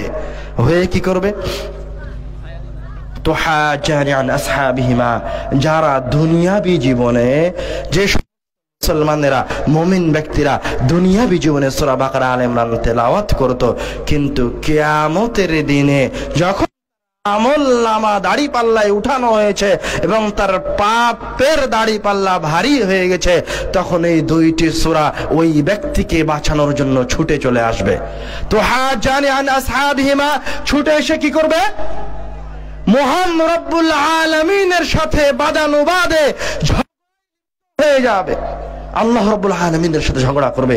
আল্লাহ রাব্বুল আলামিনকে বলবে, হে আল্লাহ, এই ব্যক্তি দুনিয়াবি জীবনে আমাকে তেলাওয়াত করেছে, তুমি তাকে জাহান্নামে দিতে পারো না। হে আল্লাহ, এই ব্যক্তি দুনিয়াবি জীবনে তেলাওয়াত করেছে, তুমি তাকে জাহান্নামে দিতে পারো না, তুমি তাকে জান্নাতে দাও। এইভাবে সে কোরআনুল কারীমের এই দুইটি সূরা আল্লাহ রাব্বুল আলামিনের সাথে ঝগড়াঝাটি করে আপনাকে জান্নাতে নিয়ে যাবে। আরো স্পষ্ট যদি হতে চান যে কোরআনুল কারীমের শাফাআত কতটা শক্তিশালী, তাহলে ওই যে আমার মেজো ভাই একটু আগে আপনাদেরকে কিয়ামতের ভয়াবহতা বলতে গিয়ে রাসূল সাল্লাল্লাহু আলাইহি ওয়াসাল্লামের শাফাআতের কথা বললেন যে কোন নবী শাফাআত করা সাহস করবেন না। প্রথম যে শাফাআত হবে কোন নবী সাহস করবেন না। মুহাম্মদ সাল্লাল্লাহু আলাইহি ওয়াসাল্লাম শেষ পর্যন্ত শাফাআতের জন্য আল্লাহ রাব্বুল আলামিনের কাছে অনুমতি প্রার্থনা করবেন। অনুমতি প্রার্থনা করে আল্লাহ রাব্বুল আলামিনের কাছে প্রবেশ করবেন। রব্বুল আলামিনের কাছে সিজদা পড়বেন। সরাসরি আল্লাহ রাব্বুল আলামিনকে কোনো কিছু বলার ক্ষমতা স্বয়ং মুহাম্মদ সাল্লাল্লাহু আলাইহি ওয়াসাল্লামের কাছে নাই। কিন্তু আল্লাহ রাব্বুল আলামিন তার এই কিতাবকে এমন ক্ষমতা দিয়েছেন যে এই কিতাবের কোন প্রকার অনুমতির প্রয়োজন হবে না। এই কিতাব করতে আসবে আর আসবে, কিন্তু অন্য সকল শাফাআতের সাথে এই কিতাবের শাফাআতের আকাশ জমিন তফাৎ আছে। কেউ যদি মনে করে যে ওই কিয়ামতের দিনের ভয়াবহ সময়ে আমাকে কেউ সাহায্য করুক, কেউ যদি মনে করে ওই কিয়ামতের দিনের ভয়াবহ সময়ে কাউকে আমি সহযোগী হিসেবে, সে যেন দুনিয়াবি জীবনে সূরা বাকারা আর আলে ইমরান তেলাওয়াত করে, না পারলেও কোরআনুল কারীমের একটা আয়াত তেলাওয়াত করে। عن عائشة رضي الله تعالى عنها قالت قال رسول الله صلى الله عليه وسلم الماهر بالقرآن مع السفرة الكرام البررة আয়েশা রাদিয়াল্লাহু তাআলা আনহা বলছেন রাসূল সাল্লাল্লাহু আলাইহি ওয়াসাল্লাম বলেছেন যারা খুব নিখুঁত ভাবে তাজবিদ তারতিলের সাথে কোরআন তেলাওয়াত করতে পারে, কোরআনের প্রত্যেকটা অক্ষরকে তার মাখরাজ থেকে উচ্চারণ করতে পারে, মা'আস সাফারাতিল কিরামিল বারারাত, কিয়ামতের দিন তাদের জায়গা হবে সম্মানিত সবচেয়ে বড় বড় ফেরেশতাদের সাথে। সুবহানাল্লাহ। والذي يقرأ القرآن ويتتعتع فيه وهو عليه شاق له أجران, আর যেই ব্যক্তি ভালোভাবে কোরআন তেলাওয়াত করতে পারে না, ইয়াতাতা'তাউ ফীহ, ইয়াতাতা'তাউ মানে হচ্ছে সে কোরআনুল কারীমের একটা অক্ষরকে তার মাখরাজ থেকে উচ্চারণ করতে চায় কিন্তু ওই অক্ষরটাকে ওই সঠিক মাখরাজ থেকে নিয়ে আসতে পারে না। একটা আয়াতকে শুদ্ধভাবে তেলাওয়াত করতে চায় তাজবিদ তারতিলের সাথে কিন্তু পারে না, তেলাওয়াত করতে থাকে আর কোরআনুল কারীম শুদ্ধ করার চেষ্টা জারি রাখে, ওইভাবেই ভুল ভাবে কোরআন তেলাওয়াত করতে থাকে। ইয়াতাতা'তাউ ফীহি ওয়া হুয়া আলাইহি, সে কোরআন তেলাওয়াত কষ্ট করে লাহু আজরান, আল্লাহ রাব্বুল আলামিনের কাছে তার জন্য রয়েছে ডবল নেকি। কিন্তু দুঃখজনক বিষয়, একদল মানুষ বলছে যে শুদ্ধভাবে উচ্চারণ না করলে নাকি কোরআন তেলাওয়াত করা যাবে না। নাউজুবিল্লাহ। আমি তো বলছি তোমার এই কথা তো কোরআনুল কারীম শুধু মুসলমানদের নয়, এই কোরআনুল কারীম আলেম সমাজের জন্য খাস করা তো বহু দূরের কথা। আমরা আলোচনার শুরুতে বলি যে আল্লাহ রাব্বুল আলামিন কি বলে খেতাব করেছেন। আল্লাহ ঘোষণা করেছেন যে কিতাব ইহুদির জন্য, এই কিতাবটা নাস্তিকের জন্য, এই কিতাবটা কার জন্য? হিন্দুর জন্য। এই কিতাবটা প্রত্যেকটা মানুষের জন্য, চাহে সে মুসলমান হোক, আরবি হোক, অনারবি হোক, সে নিকৃষ্ট হোক, সে এই কোরআনুল কারীমকে তেলাওয়াত করবে। আর আমি আপনি মুসলমান হয়ে চিনে নিতে চাই, আমি কোরআন তেলাওয়াত করব না, অবশ্যই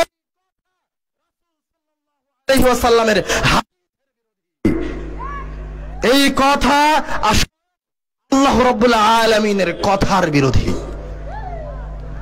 যদি আপনি কোরআন তেলাওয়াত না পড়বেন, রাসূল সাল্লাল্লাহু আলাইহি ওয়াসাল্লাম বলছেন আল কোরআন হুজ্জাতুন আলাইকা, কিয়ামতের দিন কোরআনুল কারীম হয় তোমার পক্ষে দাঁড়াবে, আপনার পক্ষে সাক্ষী দিবে, নয়তো কিয়ামতের দিন কোরআনুল কারীম আপনার বিপক্ষে সাক্ষী দিবে। কোরআনুল কারীমের কিয়ামতের দিন একটা কাজ থাকবে, কোরআনুল কারীম কিয়ামতের দিন উপস্থিত থাকবেই।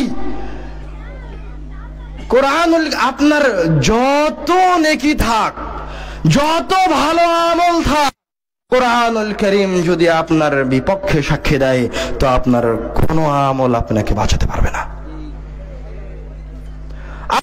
পৃথিবী ভরা পাপ কাজ, কোরআনুল কারীম যদি আপনার পক্ষে সাক্ষী দেয় তো কোনো পাপ আপনাকে জান্নাতে যেতে বাধা দিতে পারবে না।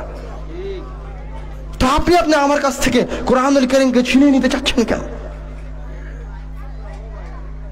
আল্লাহ রাব্বুল আলামিন কোরআনুল কারীমকে তেলাওয়াত করে উপকারিতা অর্জন করতে বলেছেন। রাসূল সাল্লাল্লাহু আলাইহি ওয়াসাল্লামের হাদিসে প্রমাণিত হচ্ছে যে কোরআনুল কারীম তেলাওয়াত করে উপকার নিতে হবে। আয়েশা রাদিয়াল্লাহু তাআলা আনহা বলছেন, রাসূলের পরিবারের কেউ অসুস্থ হলে রাসূল সাল্লাল্লাহু আলাইহি ওয়াসাল্লাম তাকে সূরা ফালাক আর সূরা নাস পড়ে ফু দিতেন। আয়েশা রাদিয়াল্লাহু তাআলা আনহা থেকে বর্ণিত আরেক হাদিসে বলছেন যে রাসূল সাল্লাল্লাহু আলাইহি ওয়াসাল্লাম যখন নিজে তার নিজের শরীরে তিনি দুইটি সূরা তেলাওয়াত করে ফু দিতেন। শুধু তাই নয়, আয়েশা রাদিয়াল্লাহু তাআলা আনহা থেকে আরেক হাদিসে এসেছে, আয়েশা রাদিয়াল্লাহু তাআলা আনহা বলছেন রাসূল সাল্লাল্লাহু আলাইহি ওয়াসাল্লাম যখন মুমূর্ষ রাসূল সাল্লাল্লাহু আলাইহি সাল্লাম হাত পা নড়াতে পারেন না, কথা বলতে পারেন না। আয়েশা রাদিয়াল্লাহু তাআলা আনহা বলছেন, কুনতু আকরাউ আলাইহি ওয়া আমসাহু বিয়াদিহি আলাইহি, তখন আমি আয়েশা নাস ফালাক তেলাওয়াত করছিলাম আর রাসূল সাল্লাল্লাহু আলাইহি ওয়াসাল্লামের হাতটা আমার হাত দিয়ে ধরে রাসূল সাল্লাল্লাহু আলাইহি ওয়াসাল্লামের শরীরটা মাসাহ করে দিচ্ছিলাম, দিয়ে আল্লাহ রাব্বুল আলামিনের কাছে আমাদের রাসূলের জন্য রোগ থেকে আরোগ্য চাচ্ছিলাম। তো মারা যাওয়ার আগ পর্যন্ত কিন্তু শয়তানের ওয়াসওয়াসায় পড়ে, শয়তানের পাল্লা জীবিত, তখন আমার কাছ থেকে তারা কোরআনুল কারীমকে নিয়ে নিয়েছে, আমাকে কোরআন তেলাওয়াত বিরত দিয়ে আমি যখন মৃত লাশ যখন উঠানে ফেলে রাখা হয়েছে, তখন হুজুরেরা এসে তার পাশে বসে থেকে কোরআন খতম করছে। নাউযুবিল্লাহ মিন যালিক। অথচ কোন হাদিস কোন যে মারা যাওয়ার পর তার জন্য কোরআন তেলাওয়াত আছে, কোন আয়াত প্রমাণ যে এখন কোরআন তেলাওয়াত তার বিন্দু মাত্র উপকারে আসবে। আমি আপনাকে আলোচনার শুরুতেই বলেছিলাম যে আল্লাহ রাব্বুল আলামিন কোরআন তেলাওয়াতের শুরুতে আগে শয়তান থেকে আশ্রয় চাইতে বলেছেন, বিসমিল্লাহির রহমানির রহিম বলতে বলেছেন। কেন? শয়তান আপনাকে কোরআনুল কারীমের মাধ্যমে পথভ্রষ্ট করবে। আপনার সামনে কোরআনুল কারীম তেলাওয়াত করা ছিল আপনার জীবিত অবস্থায় যখন আপনি জীবন্ত, কিন্তু শয়তান জানে যে আপনাকে সে সরাসরি বেদাতে নিয়ে যেতে পারবে না, এটা শয়তান খুব ভালোভাবে জানে। আপনাকে যদি বলা হয়, শয়তান যদি আপনাকে সে বলে যে তুই তোর নবীকে অপমান, আপনি মরে গেলেও করবেন না, আপনাকে যদি কেটে অপমান করবেন না, এটা শয়তান আপনার চেয়ে ভালোভাবে জানে। এই জন্য শয়তান আপনার ইবাদতকে পরিবর্তন করে দিয়েছে। শয়তান আপনাকে ইবাদতের মাঝেই রেখেছে। শয়তান জানে যে প্রত্যেকটা মুসলমান এই আকীদা পোষণ করে, এই ধারণা রাখে যে কোরআনুল কারীম মহান শক্তির অধিকারী, কোরআনুল কারীম মহান রব্বুল আলামিনের কথা ও বাণী দিয়ে শয়তান আপনার এই অনুভূতিকে বিপথে ব্যবহার করছে, সুন্নাত থেকে বের করে নিয়ে এসে বেদাত ঢুকিয়ে দিয়েছে। যখন আপনি মারা গেছেন তখন এসে সবাই কোরআন তেলাওয়াত করছে। কোরআনুল কারীমকে দিয়ে আল্লাহ রাব্বুল আলামিনকে অপমান করাবে।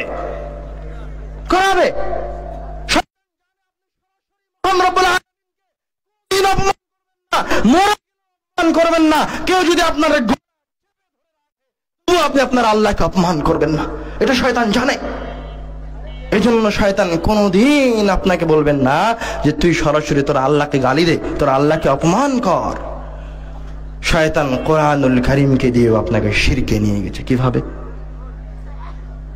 কোরআনুল কারীমের আয়াতগুলিকে সংখ্যায় রূপান্তরিত করা হয়েছে, ও রূপান্তরিত করে তাবিজে ঢুকে এবার বলা হচ্ছে এই তাবিজ তুমি পরিধান করে থাকো, এতে আল্লাহর কালাম আছে, এতে শক্তি আছে, এই তাবিজ তোমাকে যাবতীয় বালা মুসিবত থেকে বিরত বাঁচিয়ে রাখবে। নাউযুবিল্লাহি মিন যালিক। রব্বুল আলামিনকে আপনি অপমান করছেন আপনার অজান্তে। শয়তান জানে আপনি সরাসরি আপনার রবকে অপমান করবেন না, এই জন্য শয়তান কি করেছে? আপনার আবেগকে ব্যবহার করেছে। আপনি সরাসরি আপনার প্রতিপালককে অপমান করছেন না, কিন্তু কোন একটা মাধ্যম দিয়ে শয়তান আপনার প্রতিপালককে আপনার হাত করিয়ে নিচ্ছে। তো আপনাকে সতর্ক থাকতে হবে। কোরআনুল কারীমের শক্তি আছে। কোরআনুল কারীম সবচেয়ে বেশি ইহকালীন জীবনেও পরকালীন জীবনেও এই কথাই সত্য। কোরআনুল কারীমকে দিয়ে আপনি আপনার জীবনের যে কোনো সমস্যা থেকে বের হয়ে আসতে পারবেন, এই কথাই সত্য। কোরআনুল কারীমকে দিয়ে আপনি শক্তিশালী বর্তমান সময়ের পরাশক্তিদের সাথে যুদ্ধ করতে পারবেন, এই কথাই সত্য। কিন্তু শয়তান আপনার অন্তরকে পরিবর্তন করে রেখেছে। আমরা হাদিস বলেছি যে কোরআনুল কারীমের মাধ্যমে আল্লাহ রাব্বুল আলামিনের কাছে আশ্রয় চাইবে, আল্লাহ রাব্বুল আলামিন তাকে আশ্রয় দিবেন। ব্যবস্থা করবেন। কোরআনুল কারীম হচ্ছে মহান রব্বুল আলামিনের মেহমানখানা। কিন্তু এই বিশ্বাস আমাদের শোনা পর্যন্তই, আর সাহাবীদের ছিল অন্তরে বিশ্বাস, আমাদের শোনা পর্যন্তই শেষ। আমরা আসলাম বিশ্বাস করি না, কোরআনুল কারীমের বাস্তবায়ন আমাদের জীবনে নাই। মসজিদগুলিতে কোরআনুল কারীমের বাস্তবায়ন নাই। রাসূল সাল্লাল্লাহু আলাইহি ওয়াসাল্লাম বলছেন যে তোমাদের মাঝে কি এমন কোন ব্যক্তি আছে যে ফ্রিতে সবচেয়ে দামি 2টি উটনির সমপরিমাণ নেকি পেতে চায়? এরকম কোন ব্যক্তি কি তোমাদের মাঝে আছে? তখন সাহাবায়ে কেরাম খুশি হয়ে বলছে, কুল্লুনা নুহিব্বু যালিকা ইয়া রাসূলুল্লাহ, সবচেয়ে দামি 2টি উটনি ফ্রিতে পাওয়া যাবে, আমরা তো সবাই চাই, আমরা তো সবাই ভালোবাসি। তখন রাসূল সাল্লাল্লাহু আলাইহি ওয়াসাল্লাম প্রতি উত্তরে বলছেন, আফালা ইয়াগদু আহাদুকুম ইলাল মসজিদ ফায়ুআল্লিমা আও ইয়াকরা আয়াতাইন মিন কিতাবিল্লাহ, তোমাদের মাঝে থেকে কোনো ব্যক্তি যদি 2টি সবচেয়ে দামি উটনির সমপরিমাণ নেকি বা 2টি উটনি যদি আয়, তাহলে সে যেন মসজিদে গিয়ে 2টি আয়াত তেলাওয়াত করে অথবা 2টি আয়াত আরেকজনকে শিখিয়ে দেয়। বিনিময়ে আল্লাহ রাব্বুল আলামিন আপনার আমল নামায় 2টি আয়াতের বিনিময়ে সবচেয়ে দামি 2টি উটনির সমপরিমাণ নেকি লিখে দিবেন। তো এই হাদিস প্রমাণ করছে যে কোরআনুল কারীম তেলাওয়াতের একটা উত্তম জায়গা কি মসজিদ। শুধু সালাত আদায় করা মসজিদের কাজ নয়, মসজিদকে আরো ব্যবহার করতে হবে, সেটা হচ্ছে কোরআনুল কারীমের শিক্ষা মসজিদে থাকতে হবে। মুসলমানদের শিক্ষা ছিল মসজিদ ভিত্তিক। আমার রিসার্চে, আমার টুটাফাটা জ্ঞানে 300 পর্যন্ত মুসলমানদের মসজিদের বাহিরে শিক্ষা প্রতিষ্ঠান। বিশ্ববিদ্যালয়ে পড়াশোনা করেছি, এখন যে আজহার বিশ্ববিদ্যালয়ের বিভিন্ন ডিপার্টমেন্ট হয়েছে মসজিদের বাইরে, এগুলো এক সময় ছিল না। আজহার বিশ্ববিদ্যালয়ে অধ্যয়ন হতো মসজিদে, এক একটা পিলারের পাশে বসে এক একটা বিষয়ে দার্স হতো। এক পিলারের পাশে তাফসিরের দার্স হতো, আর এক পিলারের পাশে হাদিসের দার্স হতো, আর এক পিলারের পাশে ফিকহের দার্স হতো, আর এক পিলারের পাশে ইলমুত তিব ডাক্তারি বিদ্যার দার্স হতো, আর এক পিলারের পাশে ইঞ্জিনিয়ারিং এর দার্স হতো। যাবতীয় ছিল ইসলামে মসজিদ ভিত্তিক। প্রায় পর্যন্ত মসজিদের শিক্ষা ব্যবস্থা ছিল না। তো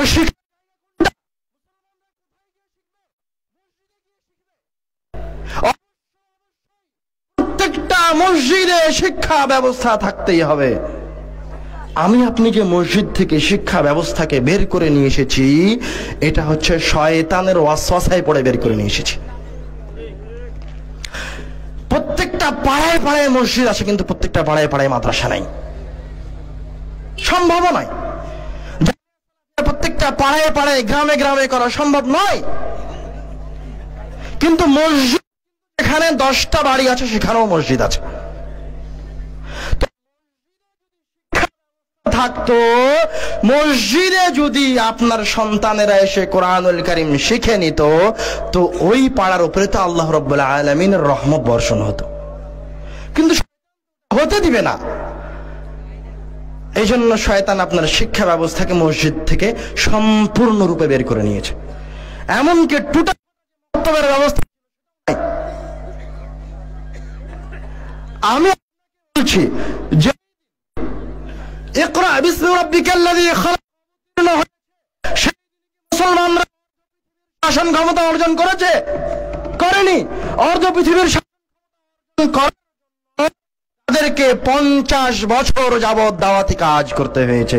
50 বছর যাবত তারা ইকরা বিসমি রাব্বিকাল্লাযী খালাক এই আয়াতের দার্স দিয়েছে।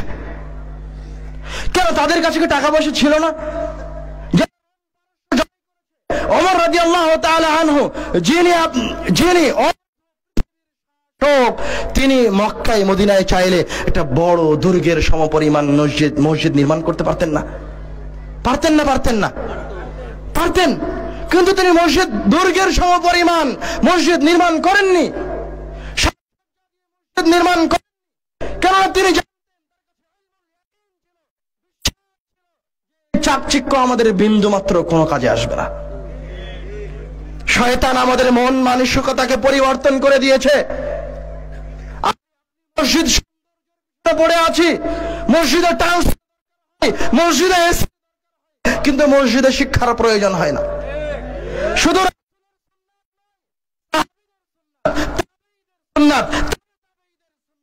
মসজিদ ভিত্তিক শিক্ষা ব্যবস্থা তো আপনার মসজিদে নাই কেন? শয়তান আপনার অন্তরকে পরিবর্তন করেছে।